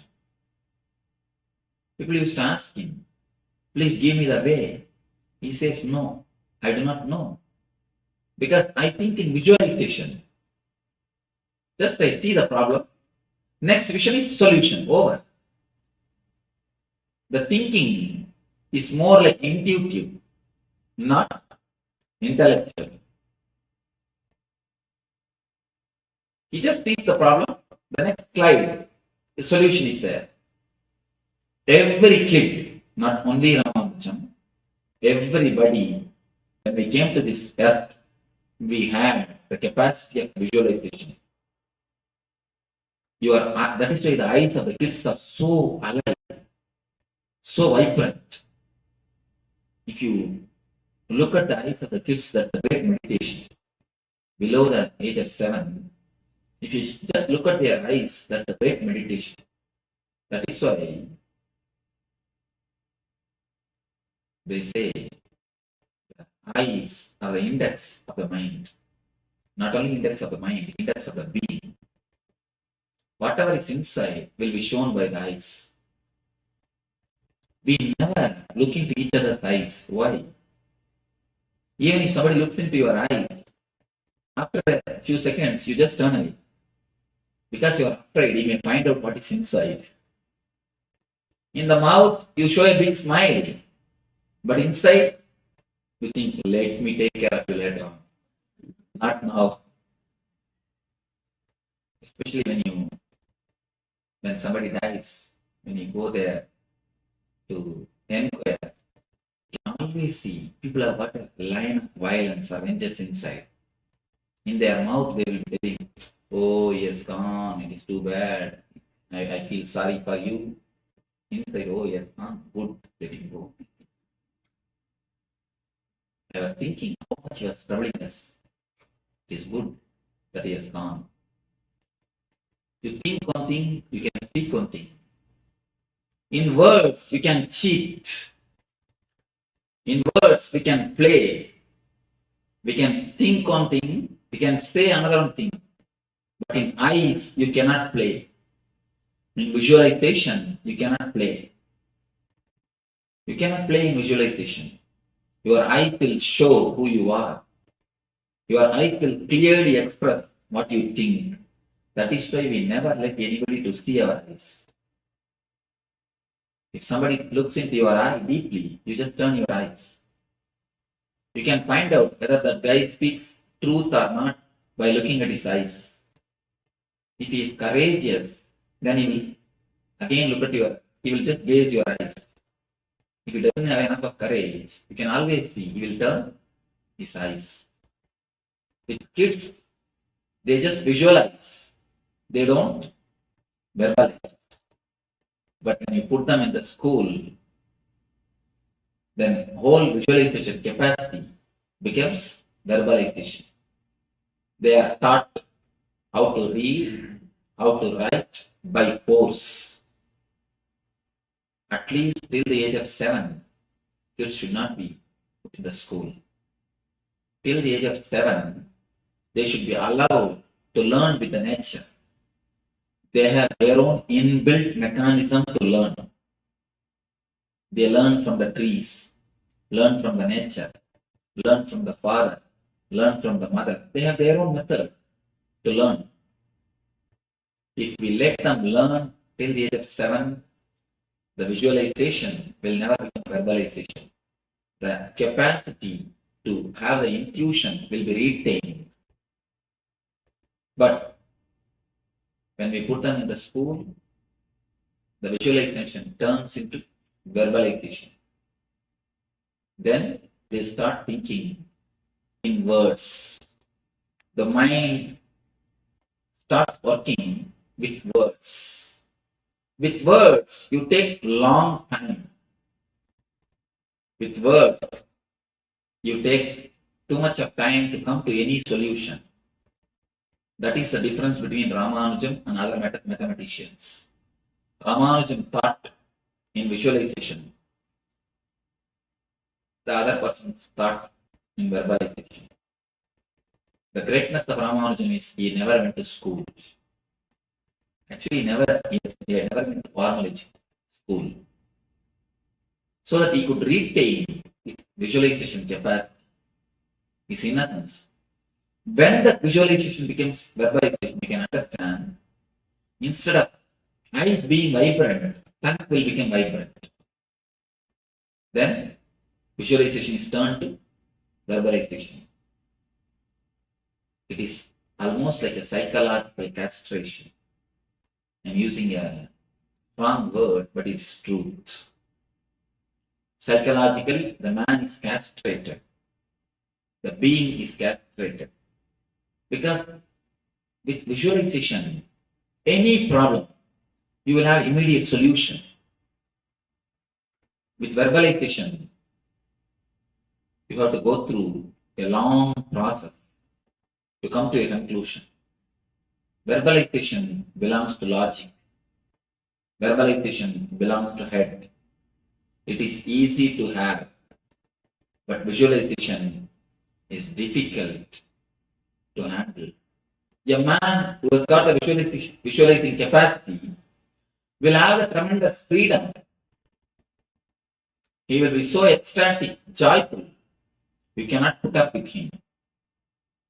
That is why, from the time immemorial, all the enlightened masters are poisoned, crucified, thrown. The stones are thrown. They have been thrown out of the country. Start from Shankara, Buddha, Jesus, Krishna, every master. Of course, when the disciples write the history, they try to change. But if you see the truth, you cannot tolerate a more intelligent person in your society amidst us. We feel too small in front of them. That is why we even reduce the visualization capacity of the kids to verbalization. Once they become just like us, buffaloes, we feel comfortable. Till we make them buffaloes, we don't feel comfortable. No parents feel comfortable comfortable with the energy of the kids. They roll this side, that side, do this, do that. You always feel uneasy. You try your best to control them. You try your best to suppress them. Once you make them silent, dull, dead, just like you, then you feel, now you have your son or your daughter. Visualization is reduced to verbalization. Philosophy is always oriented on verbalization. Mysticism is always oriented on visualization. That is why for meditation you need visualization. For philosophy you need verbalization. How philosophy deals your 3 layers of problems. How mysticism deals your 3 layers of problems. Physical illness. All the medicine system, healing system, born out of philosophy, treats the symptom. If you have problem in the lungs, only the lungs are attended. Only that portion is attended by some chemical or by some operation or by some injection. That portion is attended. But we forget to understand by giving medicine only to that portion. If you have headache, you are given medicine. What happens? Headache becomes stomach pain.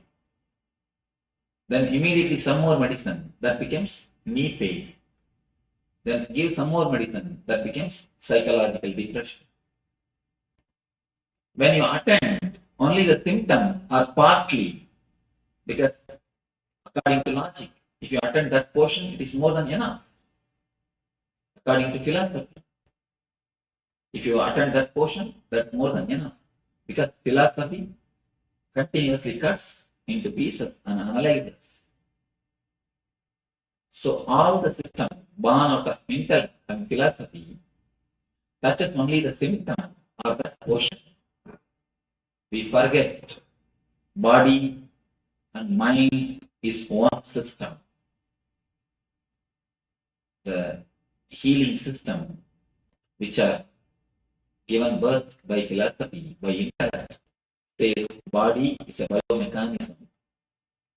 But the healing systems, which are given birth by the mystics, always say body is the covering or the sheath of the soul or energy. These two concepts need to be understood. When you say body is a biomechanism, you can handle the body just like a machine. If one part of the machine is disturbed, you remove that portion, replace it with the same part. That's enough. In a machine, in a lathe machine, if one screw is gone, you just replace that screw. That's enough. With machine, it is perfectly alright. When you say body is a biomechanism, biomachine, you use the same attitude. You handle the body also with the same mind, with the same way. But unfortunately, body is not a biomechanism. Body is something more.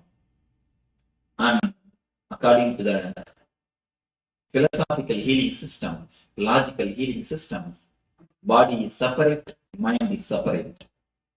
Unfortunately, again, that is wrong. That is why, whenever you treat the symptom or only that portion, disease is only transferred or postponed, never cured.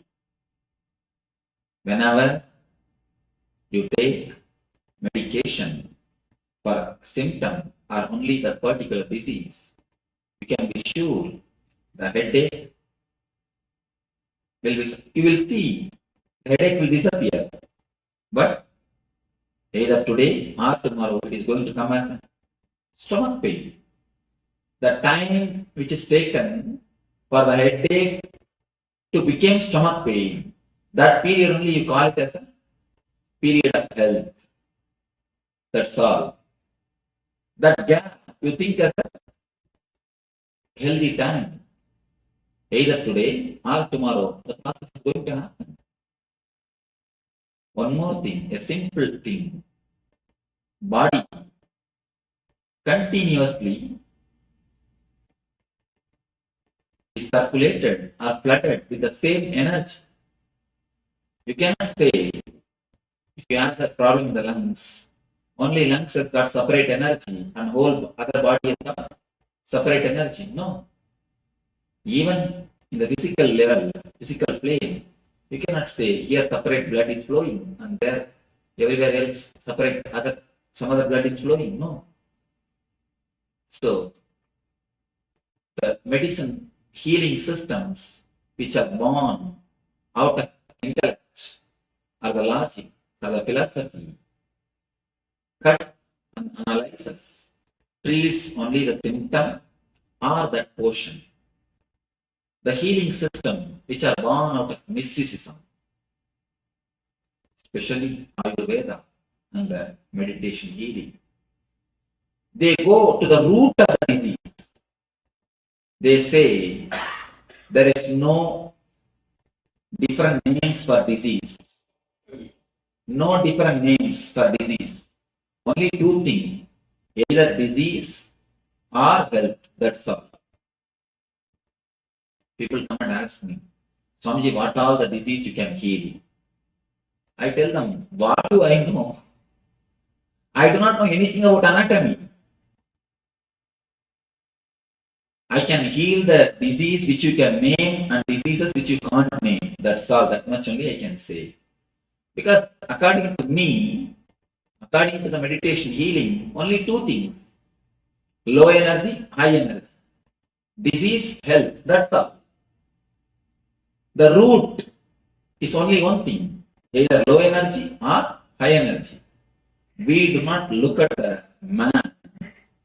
The mystics do not look at the man as the biomechanism. They look at him as something more than biomechanism. It is the root which needs to be healed. It is the being which needs to be healed, not the part or the symptom. If you try to cut the trees to destroy if you try to cut the branches and leaves to destroy a tree, can you successful? If you try to cut only the leaves and the branches to kill a tree, you can never be successful. Now they say if you prune a tree, it grows much better way, in a much more quick way. So by treating the symptom, by treating the outer layer, you will not be touching the disease. In the language of the mystics, they touch the root. Go to the very root of the disease. Go from where disease starts, where your being and mind is not easy with each other. The root of the disease is the uneasiness between your mind and your being. The uneasiness only creates diseaseness in you. The diseaseness only becomes disease. The healing system which are given birth by the mystics looks at the being as a whole. Whenever you are whole, you are holy. Understand this thing. Whenever you are whole, you are holy.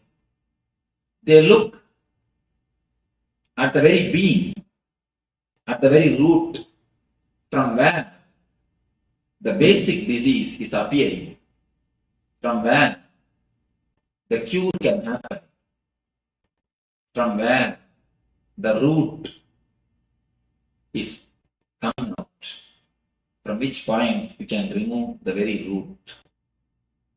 The approach to the body or to the human being itself is totally different from the language of mystics.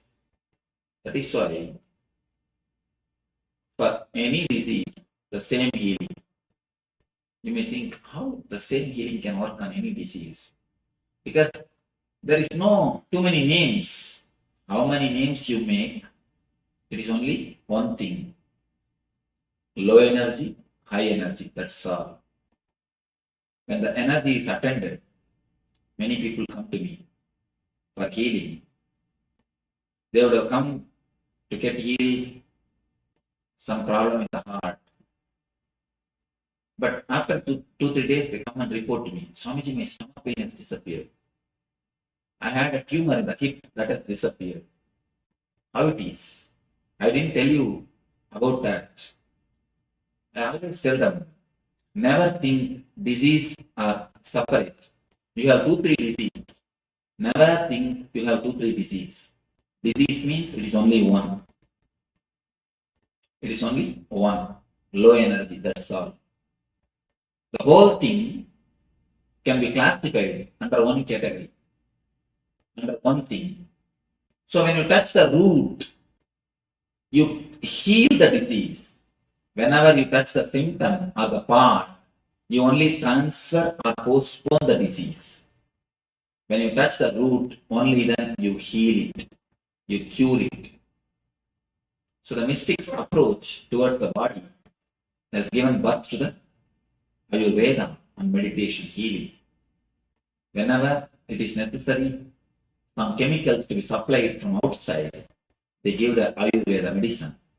Whenever it is necessary, some negativity to be removed from inside, they give the meditation. So the meditation and the medication both are the root of holistic idea or holiness, wholeness.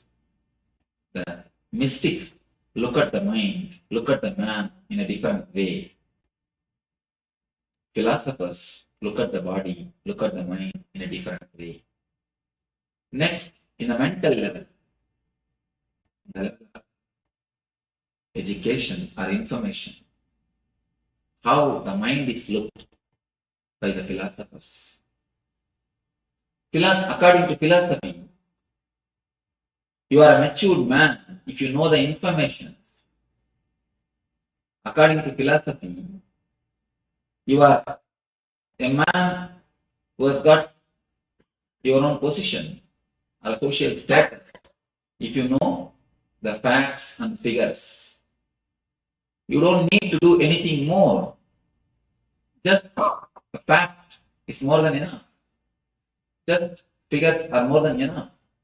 Just if your mind is alive, active, if your mind has got enough of information, that is enough.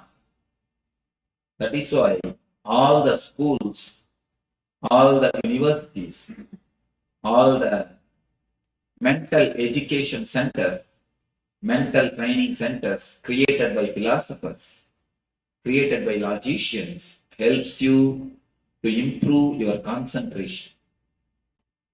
They speak only on concentration. They speak only on collecting information. They speak only on processing the information. Collecting and processing the information, nothing else. If you know that, that is more than enough. That is why all the schools, universities, they train only on the facts and informations. They make your head too big. Your whole energy is just sucked by the head. And you should know a fact. Just a few months ago, I read in a poll survey. In every university, when a person leaves the university with a gold medal, especially gold medalist, every university, at least some 50 to 60 people leave the university every year with a gold medal. Every department will be having a gold medalist. They took a survey. After 10 years, how the gold medalists are living. What is their life? They say more than 70% of the gold medalists live in a poverty land, in a poverty way, and broken relationship. Their lives are just hell. It's not small number, more than 70%. It is true. What I am giving you is a fact from a poll survey. I read in a magazine. More than 70%, either they live under the poverty line below poverty line. And not only that, broken relationship. The life has become just hell. Why? Too much of energy when it is sucked by the head. You do not know how to forget your head. That's the problem. No, really. You can never live with a philosopher. You can never marry and have a good life with a lecturer or a professor. I tell you, especially philosophy professors. Because even in the house, they will be like a teacher. They will be like a professor. See, a doctor, when he comes back to the house, he knows how to remove the stethoscope and keep. How to remove his overcoat and keep. Even a lawyer can keep some of his coat outside. But what will happen to professor? What can he do? He has to keep only his mouth shut, which is impossible. Almost impossible. It is very difficult to live with philosophers. It is really. If you have experience, you can understand. It's very difficult to live with philosophers. Because their way of thinking itself is totally different. They have gone so much away from the reality. They are actually in their own world. They live actually in their own world. That is why almost all the philosophers you can see, they will have frustrated death. Last phase of their life will be filled with frustration. Because philosophy is like running into the future. They do not know how to live in the reality. One philosopher. And one more thing, philosophers are the people who will never have pet animals. You can see these are all few things. Philosophers can never put up with pet animals.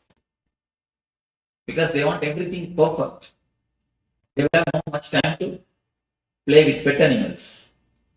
And you can see them. The philosophers cannot spend much time with kids. Because they need too much of perfection. The idea of perfection is nothing but idea of madness. You can see with philosophers, a continuous idea of perfection will be there. For everything, they want the perfection. They know how to cut things.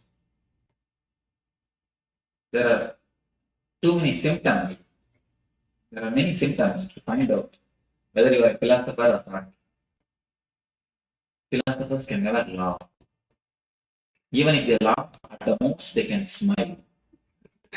At the most, not much. At the most, they can smile. Because laughing means you need to forget your head. Actually, laughing means you need to forget your head. You need to forget you know too much. Even if you tell a joke, philosopher, I heard about this joke 10 times ago. 10 times I heard this joke. 10 years ago I read this joke. But even first time you would not have laughed. Because as soon as you read the joke, you think, oh, it is from like that joke. Okay. It must be from that book. Or you will be thinking, I think this is from my book he has stolen. Intellectual property. You can always see philosophers can never laugh. Because to laugh, you need to have a little bit of innocence. The life of the philosophers, but one thing is great about philosophers, they will never go to hell after death. Why? They are already living. They can be sure of one thing, they will not go to hell after death. You can be sure of one thing. The life of philosophers is such, they are totally disconnected from the reality. They are totally disconnected from practicality. One philosopher somehow, by mistake, had a cat. It is not that he is bringing up, must be his wife. The cat has given birth to a kitten. Every night, the cat used to come and stand outside the house and make noise to open the door. He is totally bored or disturbed to come and open the door. And you can see laziness is always great quality of philosophy. That's one more thing. Because so much of energy is sucked by the head, the body will not have energy. Even when they walk, you can understand, it will be very regularized walking. It will not be like a floating. When a mystic walks, you can see it will be like a floating. When a philosopher walks, you can see it's like a steady, controlled walking. Steady, controlled walking. Philosopher does not mean only a man who has studied philosophy. Even amongst you, there are so many philosophers. Amongst you, there are so many philosophers. The person who lives with a tightness, you can always see he will be philosopher, intellectual. He may be in other field. Even in the field of art, poetry, painting, dancing, there are many philosophers. Somehow they enter into this field. They enter into this field. It is not that just because you are a doctor, you are not a philosopher. Just because you are a lawyer, you are not a philosopher. When I say the word philosopher, I mean persons who are oriented too much on the head. Too much on the head. Too much of idea of perfectionism. Too much of conditioning. Too much of ego. When a mystic walks, you can see it will be like a flower flowing. It will be more like a floating. It will be more like a floating. When the philosopher walks, you can see it will be very straight. More or less like an army man. So this man, someone wants to get rid of his cat. So he called a plumber and told him, make 2 holes, one for cat, one more for kitten. Why is that? Why? One hole is more than enough. In that itself, cat and kitten both will come. Philosopher said, keep quiet. What logic you know? You do not know anything about logic. I'm a philosopher. When I say do it. Yes, philosophers know the logic. For cat, one is necessary. For kitten, one more is necessary. But only practical people knows. Plumber knows practicality. One is more than enough. The person who is head-oriented will be so much away from the reality. That is why the gold medalists, all the university gold medalists, after 10 years, 70% of them live in poverty, broken relationship. Broken relationship. To relate, you need your being, not only head. I have seen many people coming and talking to me. Swamiji, my husband is such a great philosopher. It is so difficult to relate with him. And people may come and complain to me. My wife is such a person of perfectionism. It is very difficult to live with her. Whenever someone is philosopher, you can be sure the house which is supposed to be a Dharma Kshetra will become Guru Kshetra. Dharma Kshetra will become Guru Kshetra. Because the philosophy makes you move from the reality. With philosophy, your energy is just sucked by the head. Only head, nothing but head. Just head, head, head. Nothing else but head. With mystics, the training of the mystics, the mystical education centers, ashrams. Ashrams are the mystical education centers. The philosophical education centers are schools and universities. Education centers are mysticism and mysteries ashrams. Ashrams are the mystics. They always train a man not to make his logic or the head too big. They always teach him how to switch off and on the mind. Here, in philosophy, how to collect more and more information is taught with mystics, how to switch off and switch on, how to use your mind is taught. Here, how to expand your mind is taught. With mystics, how to use your mind is taught. That is why in philosophy, nothing more than mind exists. The ultimate thing, according to philosophy, is mind, that's all. But according to mystics, ultimate thing is something beyond mind. They call it spirit or the self. They say there is something more than mind exists. Mind is nothing but one more component of your being. Just like you can handle the body, you will be able to handle the mind also. Mystics always teach how to handle the mind.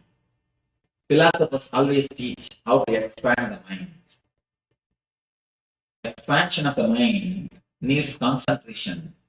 Handling the mind needs meditation. That is why in all the philosophical education centers, the concentration is given importance. Mystical education centers, the mystical training centers, meditation is given importance. Here, awareness, there, concentration. Philosophy gives importance to concentration. Mystics give importance to meditation.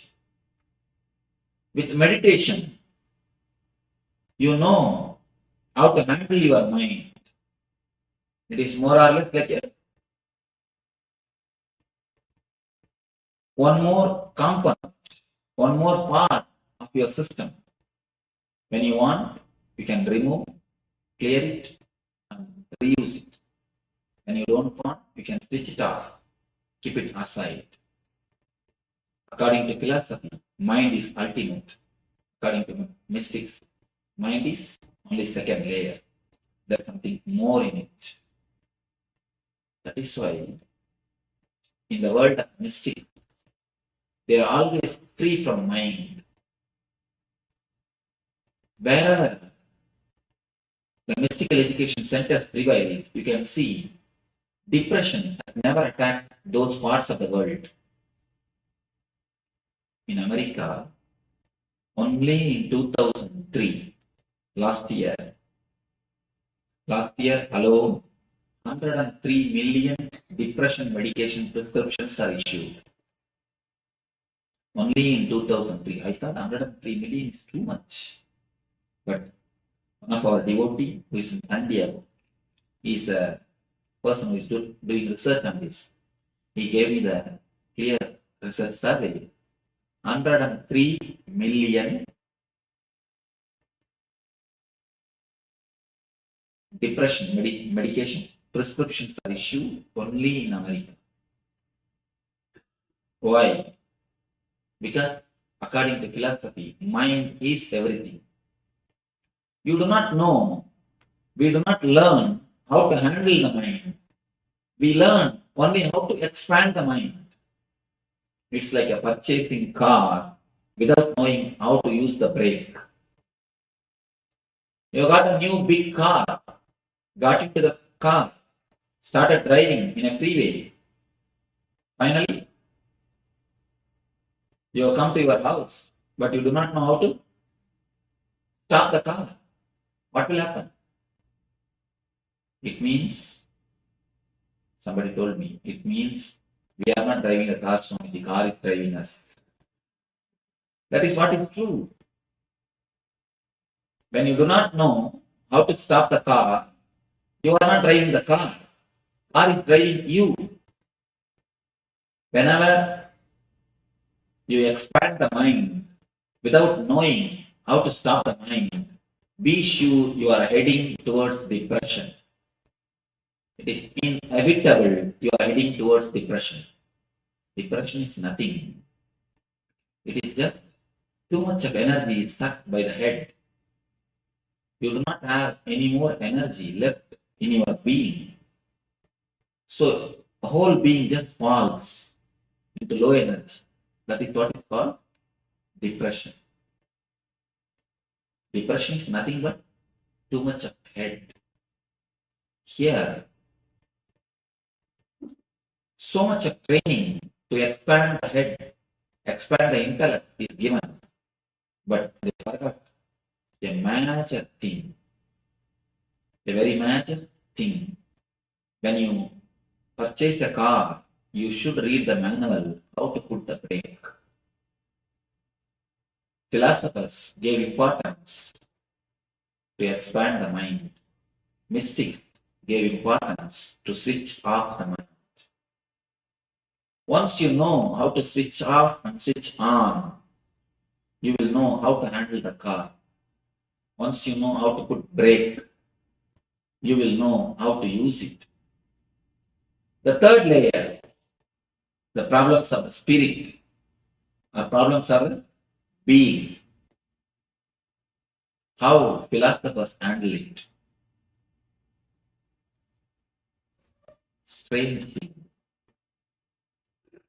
Somebody asked me, Swamiji, is there anything essential missing in psychoanalysis? Why? Even after so many years and years and years of analysis, we are not able to find any result. Somebody came and asked me about a psychoanalysis. One psychoanalyst, actually. I told her, not something essential. The very essential is missing in psychoanalysis. Psychoanalysis is the solution for the problems of the being from the philosophical mind, at the philosophical level. What actually psychoanalysis does? What actually psychoanalysis does?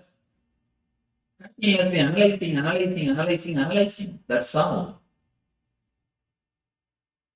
You will be speaking your problem, and the psychoanalyst will be listening to the problems. After a year, he becomes patient, you are freed. And you should know a strange truth. Again, a truth actually. They took a survey in which field people became mad. Architect, or lawyer, or engineer, contractor, or doctor, or psychoanalyst. They took survey in all the fields. The result says psychoanalysts, psychologists, psychoanalysts, doctors are the people only in that profession. Too many people become mad. Why? Continuously listening. Everybody wants on their head. What will happen? They start eating the other's negativities. Not only that, continuously talking. How can you find solution? You'll be only analyzing. Going to the psychoanalyst is a passion, I think. If you go to a bigger psychoanalyst, you are a rich man. It is nothing but a passion. You can never get a solution. Except solution, you can get everything. I have not seen a single man who underwent psychoanalysis and got healed. There is a small story. In India, to make the kids sleep, they will put the kid in the cradle and mother will start singing.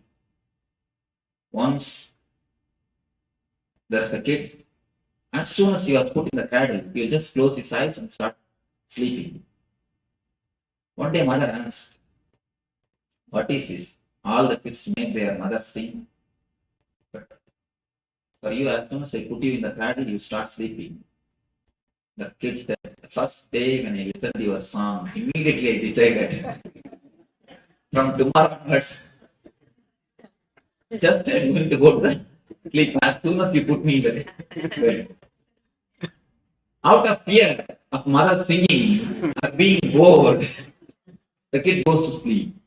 In that way, in some cases, rarely, out of fear of going to the psychoanalyst and analyst, talking the same thing again and again, you may become all right. You may get well out of the fear of sheer boredom, going to the same person telling the same problem. I have seen sometimes, and especially the Freudian system, they will have a screen between the patient and the doctor. And you know that sometimes doctors have to attend 2-3 patients. So they record voice. Yes, tell me. They just record and keep the tape recorder and go away to attend the next patient. No, really it happens. The patient is sitting other side of the screen and telling same thing. And the strange thing is patient also knows there is no doctor at the other side. The other side only, the tape recorder is listening. But just by telling, they feel all right. There is some, at least they are able to tell. Psychoanalysis is nothing but a place to catharsis. Especially in the modern culture, you have no place to speak out. There is nobody to listen. Everybody is busy. Or everybody wants to speak.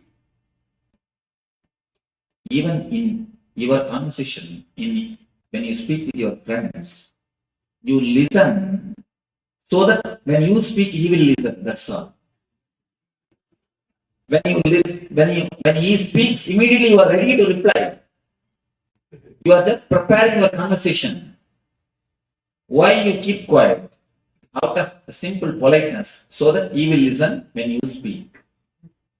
It's more or less like a contract. Please listen when I speak. I will listen when you speak. Otherwise, nobody wants to listen to the others. Everybody wants only to speak. It's more or less like a catharsis.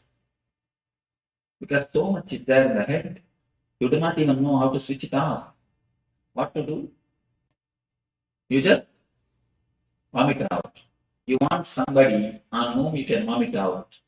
You pay psychoanalyst just to listen to you, nothing else.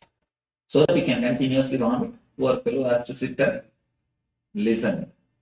If any of you are psychoanalysts, be very clear. Either meditate or mad, that's all. No other way. You have no other option. Either meditation, I saw a board in the road, either pick it or ticket. Somewhere where the parking things are there, pick it or ticket. This is the only choice. Meditate or mad. Nothing else, no other way. Because continuously people are vomiting on you. What will you do?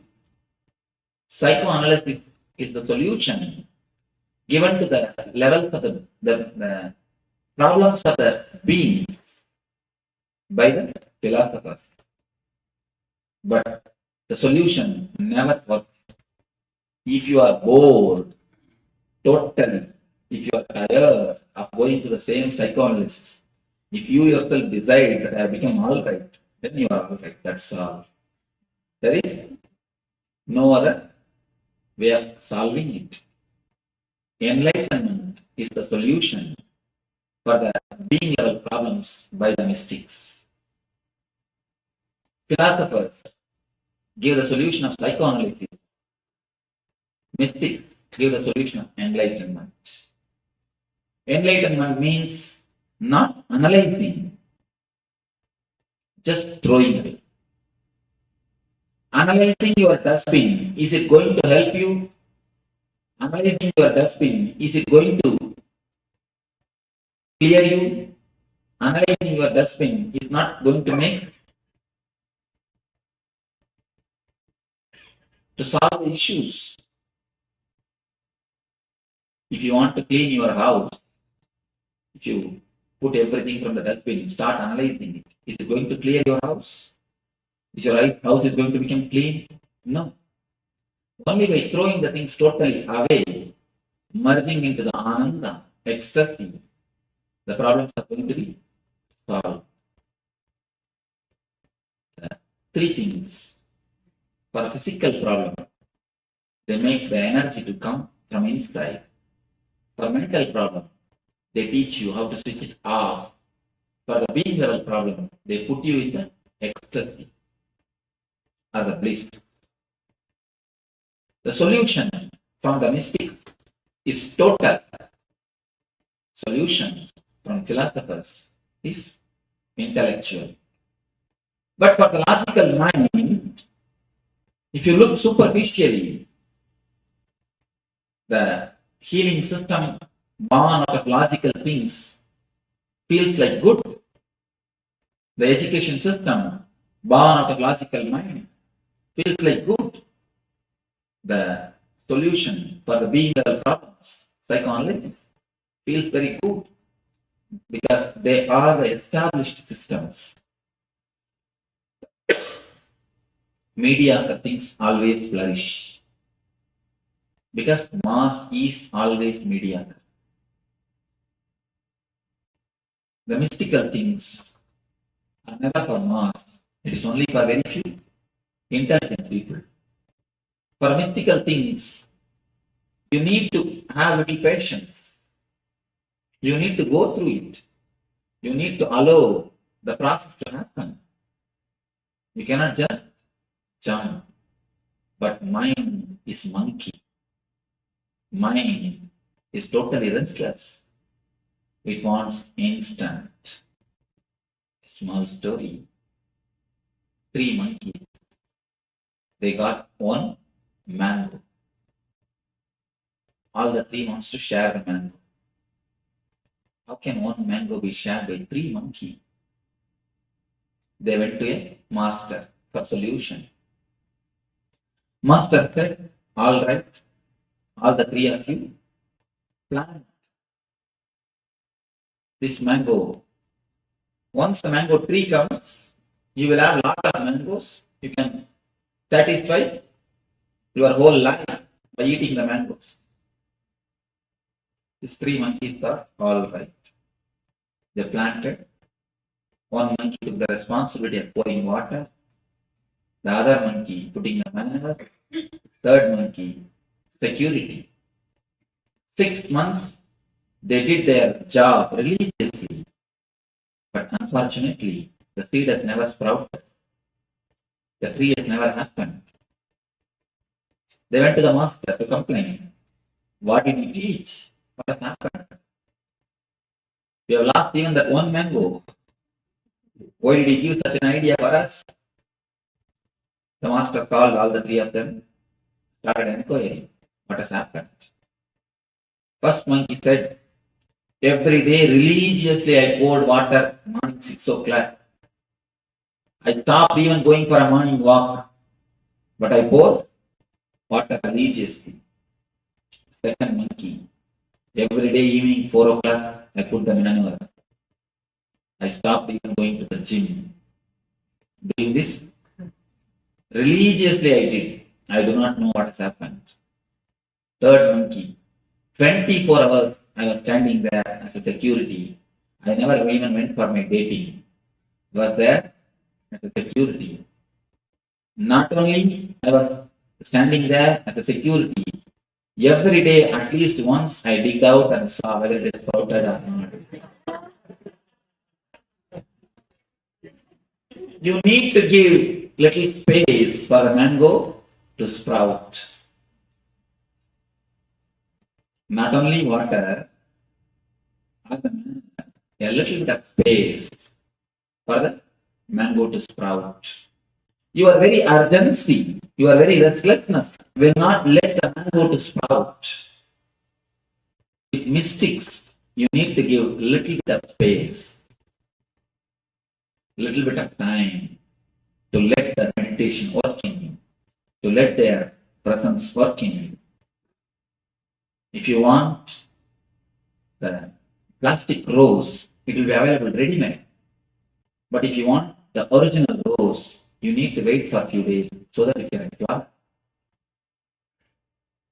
If you get from the market cut rose, don't think it's original rose. When I say original rose, I say the rose with the plant. You need to wait for a few days. So you need to wait. But mind is such, we are not ready to wait. The restlessness, that is why We take the solutions given by philosophers. We take the solutions given by logic mind. When you take the solutions of the logic mind, the philosophy, you solve it only superficially. When you take the solutions given by the mystics, not only you solve it, you dissolve it. Your very personality transforms. Your very being undergoes a new alchemy. Man becomes divine. Man just reaches the ultimate flowering. Just you became enlightened. Your consciousness takes a new dimension. You reach a different space. With philosophy, you will be solving your problems every day. With mysticism, you will be solving your problems once for all. So, it is up to us to decide philosophy or mysticism. Let you understand this. Let this understanding lead you to be became one with the eternal bliss. Let your being be in one with the eternal bliss. Nithyananda. Thank you.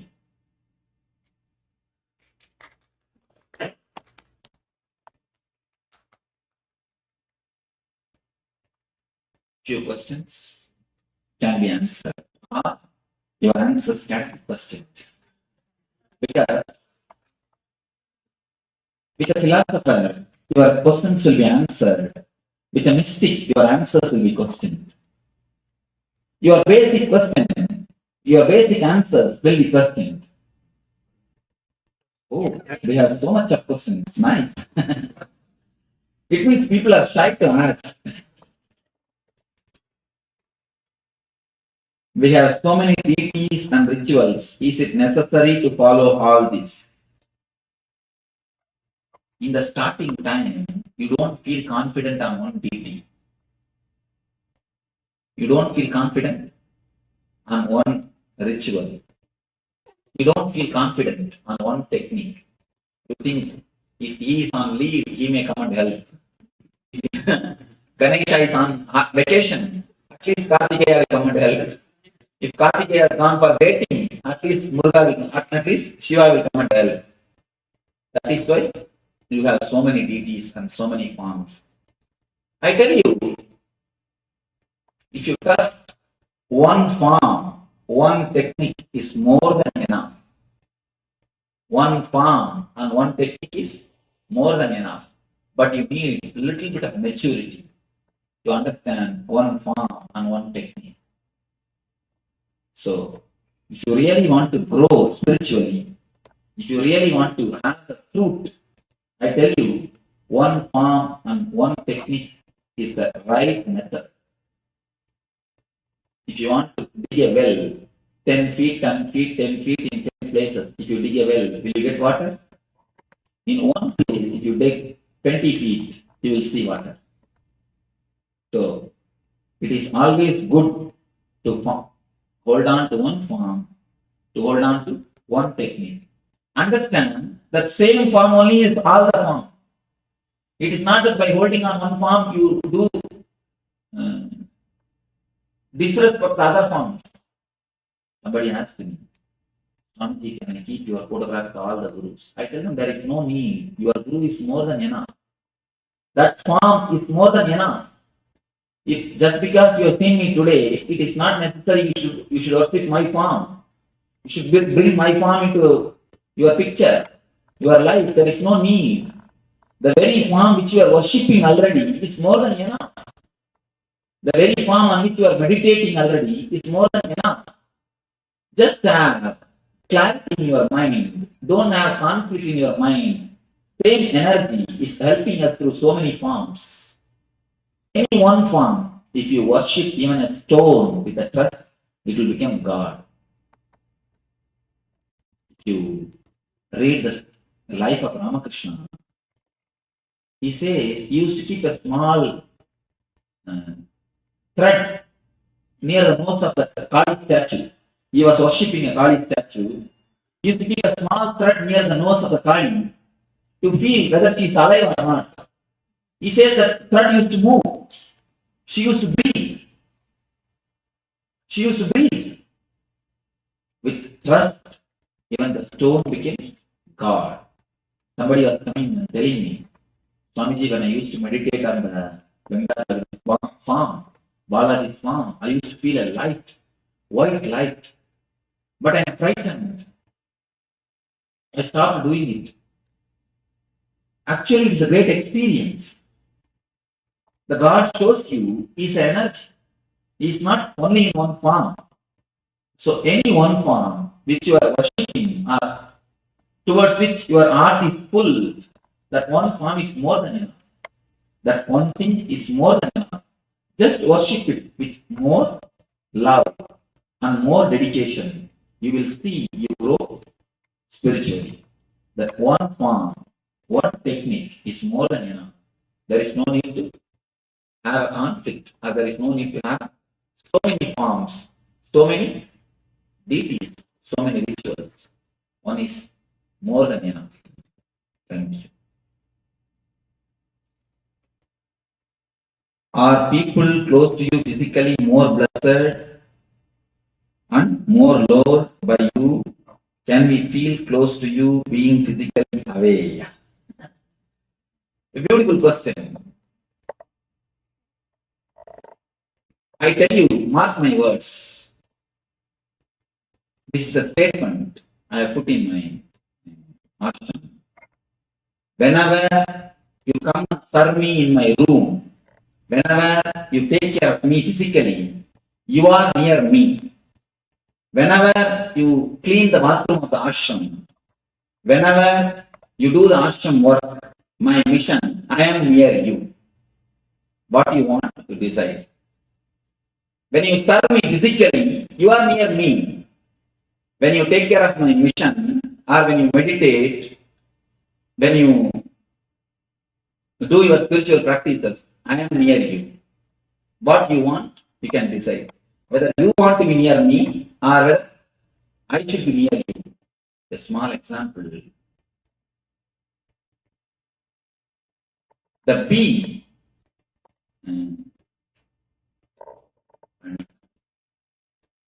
என்ன வார்த்தை? The fly will go and sit. The மாட்டு மடி என்ன சொல்றீங்க? No. Will go மாட்டோட மடி பால் வருது. Cow udder. The fly or the bee will go and sit in the cow udder, but it will drink only the blood, never the milk. 24 hours, the bee will be sitting in the cow udder. It will drink only the blood. But the calf will go near the cow only 10 minutes. But the calf will drink the milk. So physically being near me or being away is no way related to the spirituality or being loved by me. You should understand in the chariot, somebody has to be a wheel, somebody has to be a flag. If the flag thinks, I am not given the opportunity of being near a wheel, being a wheel, then flag will not understand a small thing. You should understand this. Once the Vishnu, he went to Vaikuntha. He entered, before entering into his room, he left the sandals, his shoes outside the room, and went inside the room. Then the conch and the Sangha chakra, you can see, the conch and the disc, both of them laughed at the Padri, at the sandals, telling, hey, how much you serve the Lord, how much you put your energy to hold the Lord's feet. You see, when he goes to his room, you are left outside. You are away. You are not taken inside. Only we can go to his room. Only we can be with him in his bed. You see, you are there. We are only going with him. You cannot be physically near him. Then the Padre asked the Lord, "Oh Lord, is it true?" Then Vishnu says, by touching the Padre, people can become enlightened, but never touching the Shankar Chakra. Not only that, Vishnu says, "Oh, this concept, this was told like that." First thing, they did not understand the importance. And next thing, they did not understand the truth. So just for this sake, let them take birth as a Bharata and Chaturghna and worship you for 14 years. He cursed them. Shanga and Chakra only took birth as a Bharata and Chaturghna. 14 years they have to worship that Bharata for this one word. In Ramavata, the Vaikuntha, when it happened, Vishnu says, both of you take that. In the next incarnation, let you both take the form of Bharata and Chaturghna and worship the Padma. And not only that, that is why in Ramavata, Bharata and Chaturghna has to be away from Rama for 14 years. Only Lakshmana is with him. So never the physical nearness means I accept it and understand one more thing. I have only one body. How many can serve me? There are so many everywhere. And you see, when I'm in America, all Indian disciples feel they are missing me. When I'm in India, all American disciples feel they are missing me. Physically being near me has nothing to do with the idea that I love you or I don't love you. My love is above the physical presence. And one more thing.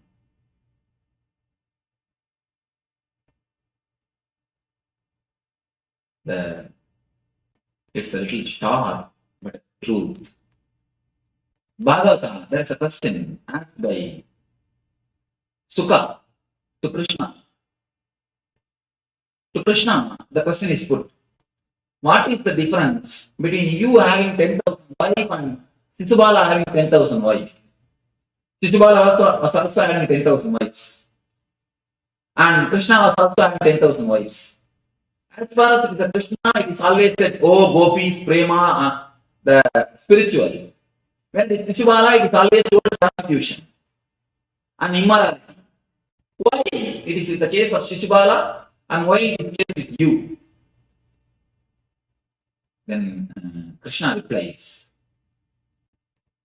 as far as me concerned, whomsoever is near me and whomsoever is away from me, for me, both are one and the same. That is why being near me or not being near me, that's not a thing. So, the physical presence does not mean anything. That is why it is called spiritual. In Sisubala's case, the people who are physically near him, they are treated in one way. The people who are physically away from him are treated in another way. That is why in his case it is prostitution. In Krishna's case it is the prema bhakti. So being near me or being away from me is no way related to the spirituality. I have to be very clear once for all. And one more thing, sometimes I make you as a class. Each one's attitude, I give them according to the post or the place to live around me, to be around me. You see, some of my disciples, I never tell them to meditate. If you ask, there are few people who live with me, they never know how to close their eyes. Still now they do not know how to heal. People who are very close to me, but I always tell them, no, meditation is not for you. Keep quiet. Do my work, that is enough. But for somebody, I always tell them, meditate, meditate, meditate. So Master gives for each one their place, their technique, their method to grow. Whenever somebody comes near me, I always tell them, to be around me, you need to understand one thing. For everybody, I give a different attitude, different way of approach. There is a beautiful word called bhavana. For everyone, I have a special bhavana. With everyone, I relate with a special bhavana. The bhavana does not mean I love somebody more, I love somebody less. Being physically near me does not mean I love somebody more or I love somebody less. It is just the spiritual closeness. That is only counts, nothing else. Understand, just because the Padre, the sandals could not enter the room of the Vishnu, it is not, it is some way less. Just because the Kant and the disc is entering into the master's room, it is not some way they are high. If you understand this one story, that's enough. The Kants and disc are just told by Vishnu, go and take bath, Bharata and Chaturna, worship the feet, worship the Padre for 40 years. Okay. How long can take? I think it's 9 o'clock. The last questions. Other questions? When criticism or negativity is given to you and you react in your mind, what thought process should happen in order to get to a point in your mind where you do not react at all?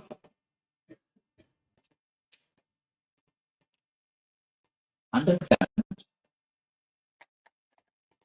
It is you who choose to get hurt. Criticize. Why are you so much bothered? You do not know about yourself. You don't have self-respect. That is why you are shaken by somebody else's opinion. If somebody says you are dark, you just bark at him. If somebody says mad, just yell at him. You prove that you are dark. You prove you are mad. Because you don't have self-respect. You just give respect for their words. Wow, such a beautiful and powerful revelations. That's the point of wisdom. So with this, we'll be now entering into the internalization exercise. How Guru transform your life. See, Swamiji never gives up on anybody. Whether Swamiji has millions of children, but he never gives up on anybody. So we need to look in. Understand, pampering yourself is cribbing, and cribbing is the bomb, and thinking it is cute is a fire. So look in. Which aspects of your life is small? Small ways you are allowing the inauthenticity or the lack of integrity.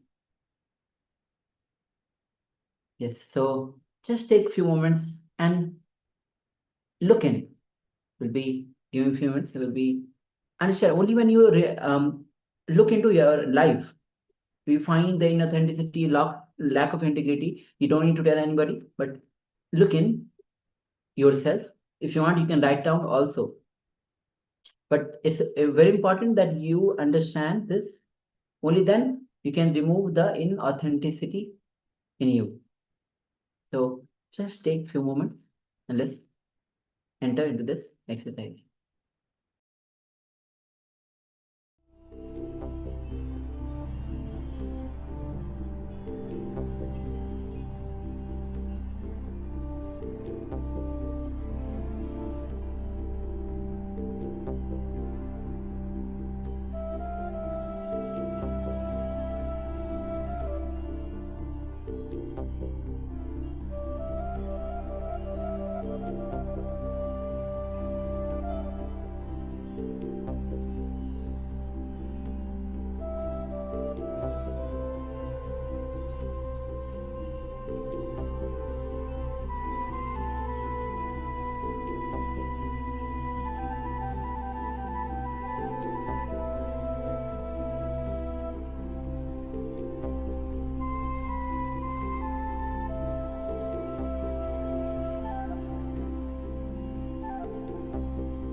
Yes, now you can relax. Now we'll be entering into another very beautiful, very powerful internalization. Internalization exercise, how to reach the space from which the powers manifest. Yes, we have been manifesting the powers. So we'll be in this exercise will be entering into the space from where the power starts manifesting. Understand, when you have that pure questioning, not only you can reach enlightenment, you can reach the space from which the powers manifest. And it makes the vision of the cosmos your ambition. Yes. So when you are in the pure questioning, not only you reach the enlightenment, you reach the space from which the power starts manifesting, and that the vision of the cosmos becomes your ambition. For example, don't assume anything other than your intention to be. Nothing else is a reality. Then ask yourself why I am getting carried away by the situation. What is my intention? Is this situation supporting my intention? Ask these basic questions. Once again, what is other than your intention to be? Don't assume anything other than your intention to be. Nothing else is reality. And ask yourself why I am getting carried away by situations. What is my intention? Is this situation supporting my intention? How is it contributing? Let me manifest to support my intention.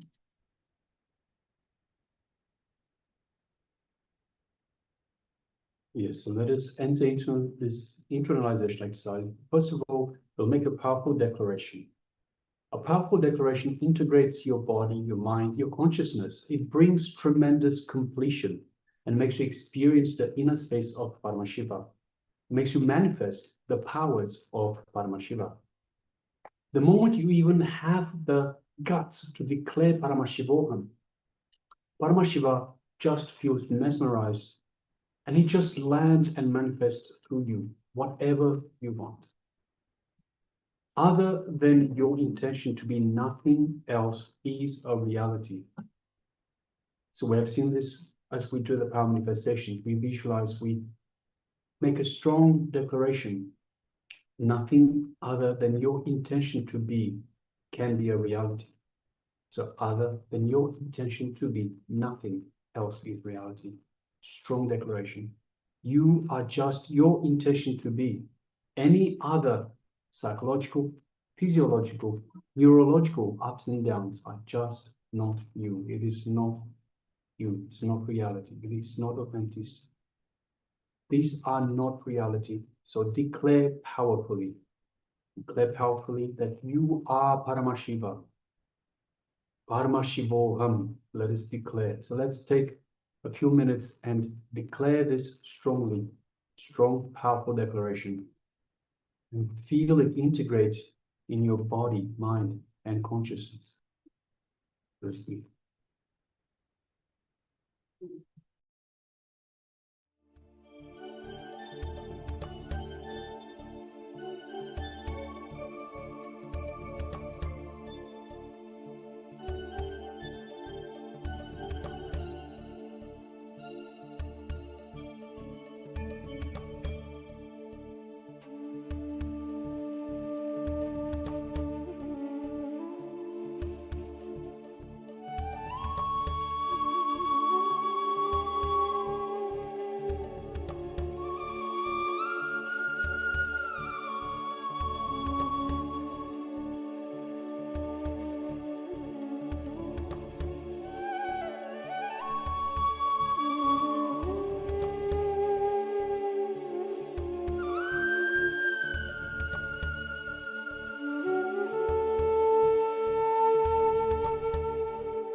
Yes.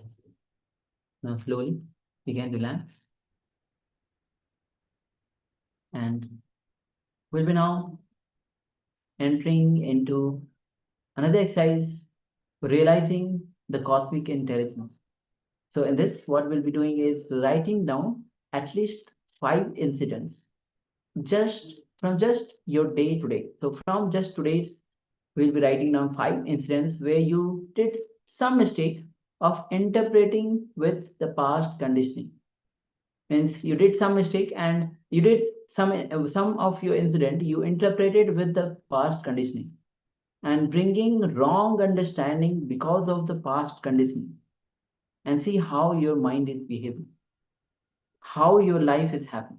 Understand, only when you start doing this internalization exercise, especially from today, because it's very much recent, you don't have to look for years back, because this is very much fresh, and you will know this, how in every situation you are referring to your past conditioning, even though the incident is independent of itself by any other situation. So this is a very important aspect of our as we enter into this international phase. So what is really taking us away from being centered on bliss? See, we don't even need to bother, to struggle, to correct ourselves. So when we get into these problems, into judging with the past condition, the big problem is that before even we understand the depth of the problem, we start correcting. And that is where the problem starts. And the worst thing is the problem never ends. It just goes on and on. So just by understanding the depth of the problem, that can be enough. So instead of trying to correct, just understand the depth of the problem. By understanding the depth of the problem, we bring awareness to the problem. And Swamiji tells us that is enough. Suddenly we will see a transformation just by bringing awareness, understanding the depth of the problem. So just today sit, write where you came to the wrong conclusion by the past because of the past conditioning, and understood when you look into the whole thing with the restful awareness. This is wrong knowledge.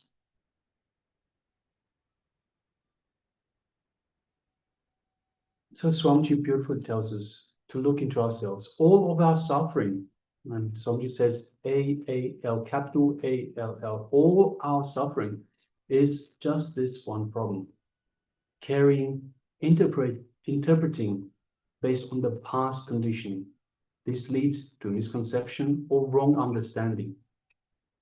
Wrong understanding means wrong decisions. It means suffering. You can see in your life, so if you sit down and look deeply, you can see in your life that you don't wait till the situation comes in front of you. Now let us take our own decision, our own ideas, and let us drop these interpretations and just observe, understand, bring awareness, understand the depth of the problem. And once again, Swamiji tells us that is enough. Just by understanding, instead of bringing the past conditioning and judging the situation, just sit back, understand the depth of the situation, whatever it is. We drop the wrong understanding and we take our own decisions. And these decisions lead us to bliss. So we drop the wrong decisions. We drop the suffering. We are in bliss. Yes. So just sit with yourself. Just take a few moments. Write down 5 incidents just from today where you did some mistake interpreting with the past condition. So you can have the pen and paper with you, and let's enter into this exercise.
Yes.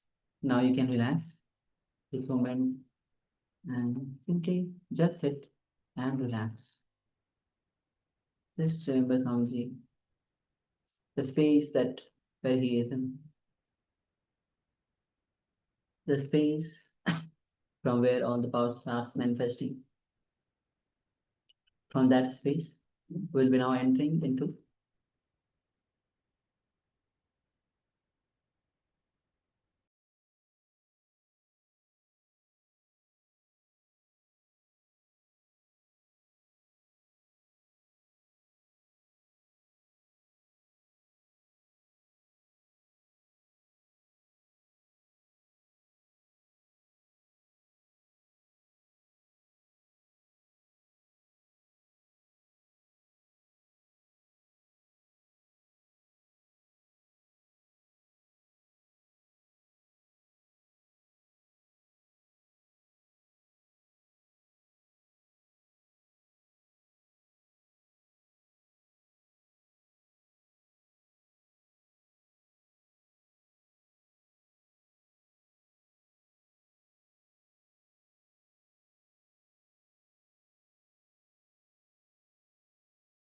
yes.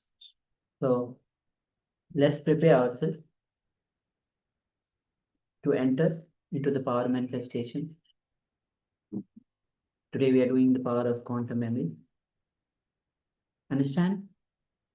Samish says that thinking is not intelligence.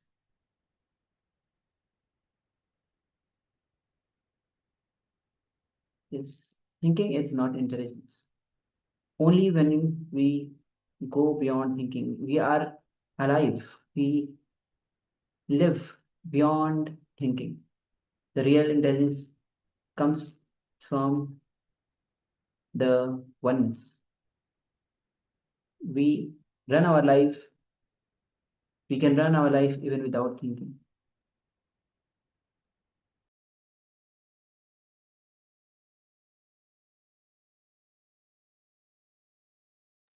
So in this round also, what we'll be doing is projecting the actual content of one page for you, just for a few seconds, to have a glance of it. And then we'll be manifesting the power of quantum memory. Just through by having a glance of it, recollecting the large information through the power of quantum memory from the space of oneness. So we'll be projecting the page now. Just have a glance of it. Do not try to read it. And that's all. So with this, let's enter into the power manifestation. Just sit with your head and spine and straight line. And clutch. Be completely at ease. Just be a witness to your thoughts.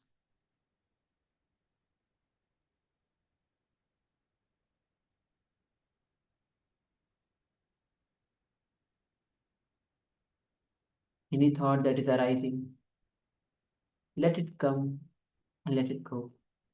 Do not get, just be a witness, not get engaged with it. Do not clutch, just unclutch from every single thought. When you enter into the space of oneness, that cosmic intelligence, where your will aligns with Paramashivoham Level.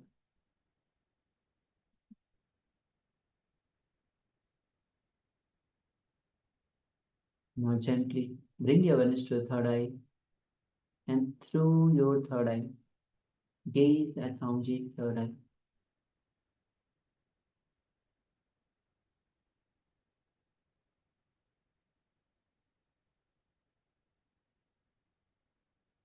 Feel that buzzing sensation in your third eye getting activated.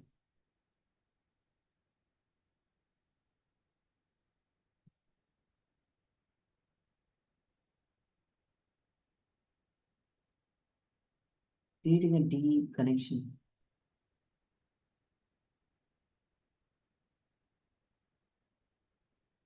Let's connect further with Swamiji through the Mahavakya. Om Nithyananda Paramashivoham. Om Nithyananda Paramashivoham. Om Nithyananda Paramashivoham.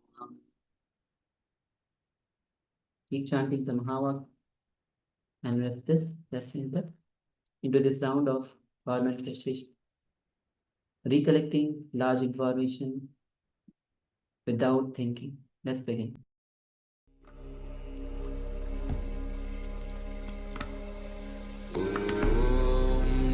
Nithyananda Paramashivoham.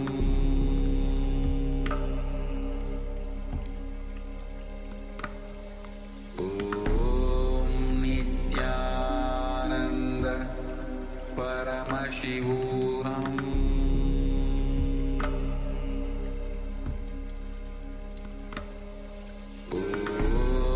Nithyananda Paramashivoham.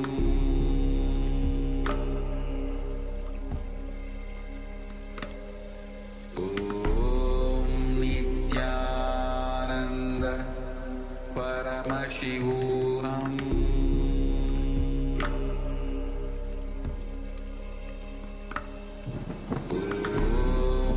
Nithyananda Paramashivoham.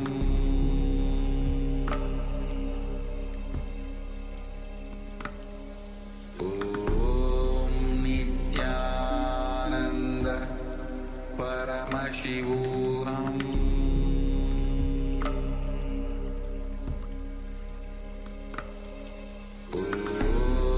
Nithyananda Paramashivoham.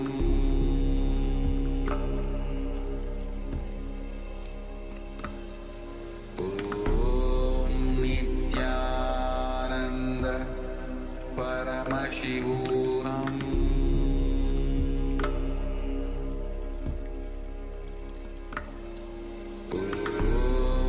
Nithyananda Paramashivoham. Nithyananda Paramashivoham.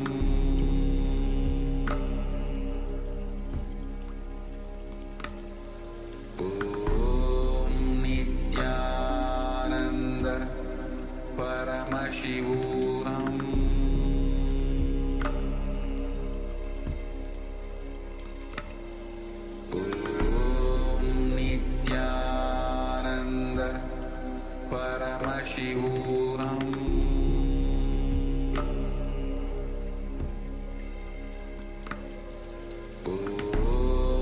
Nithyananda Paramashivoham.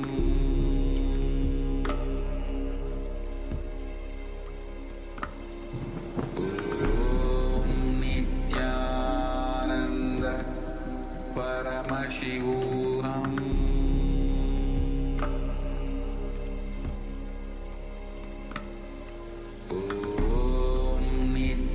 Nithyananda Paramashivoham.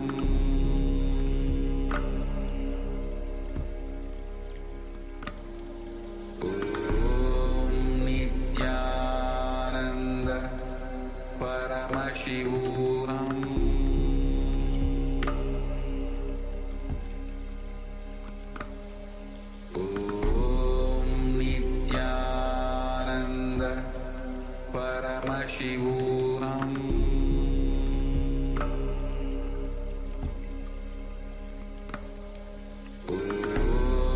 Nithyananda Paramashivoham.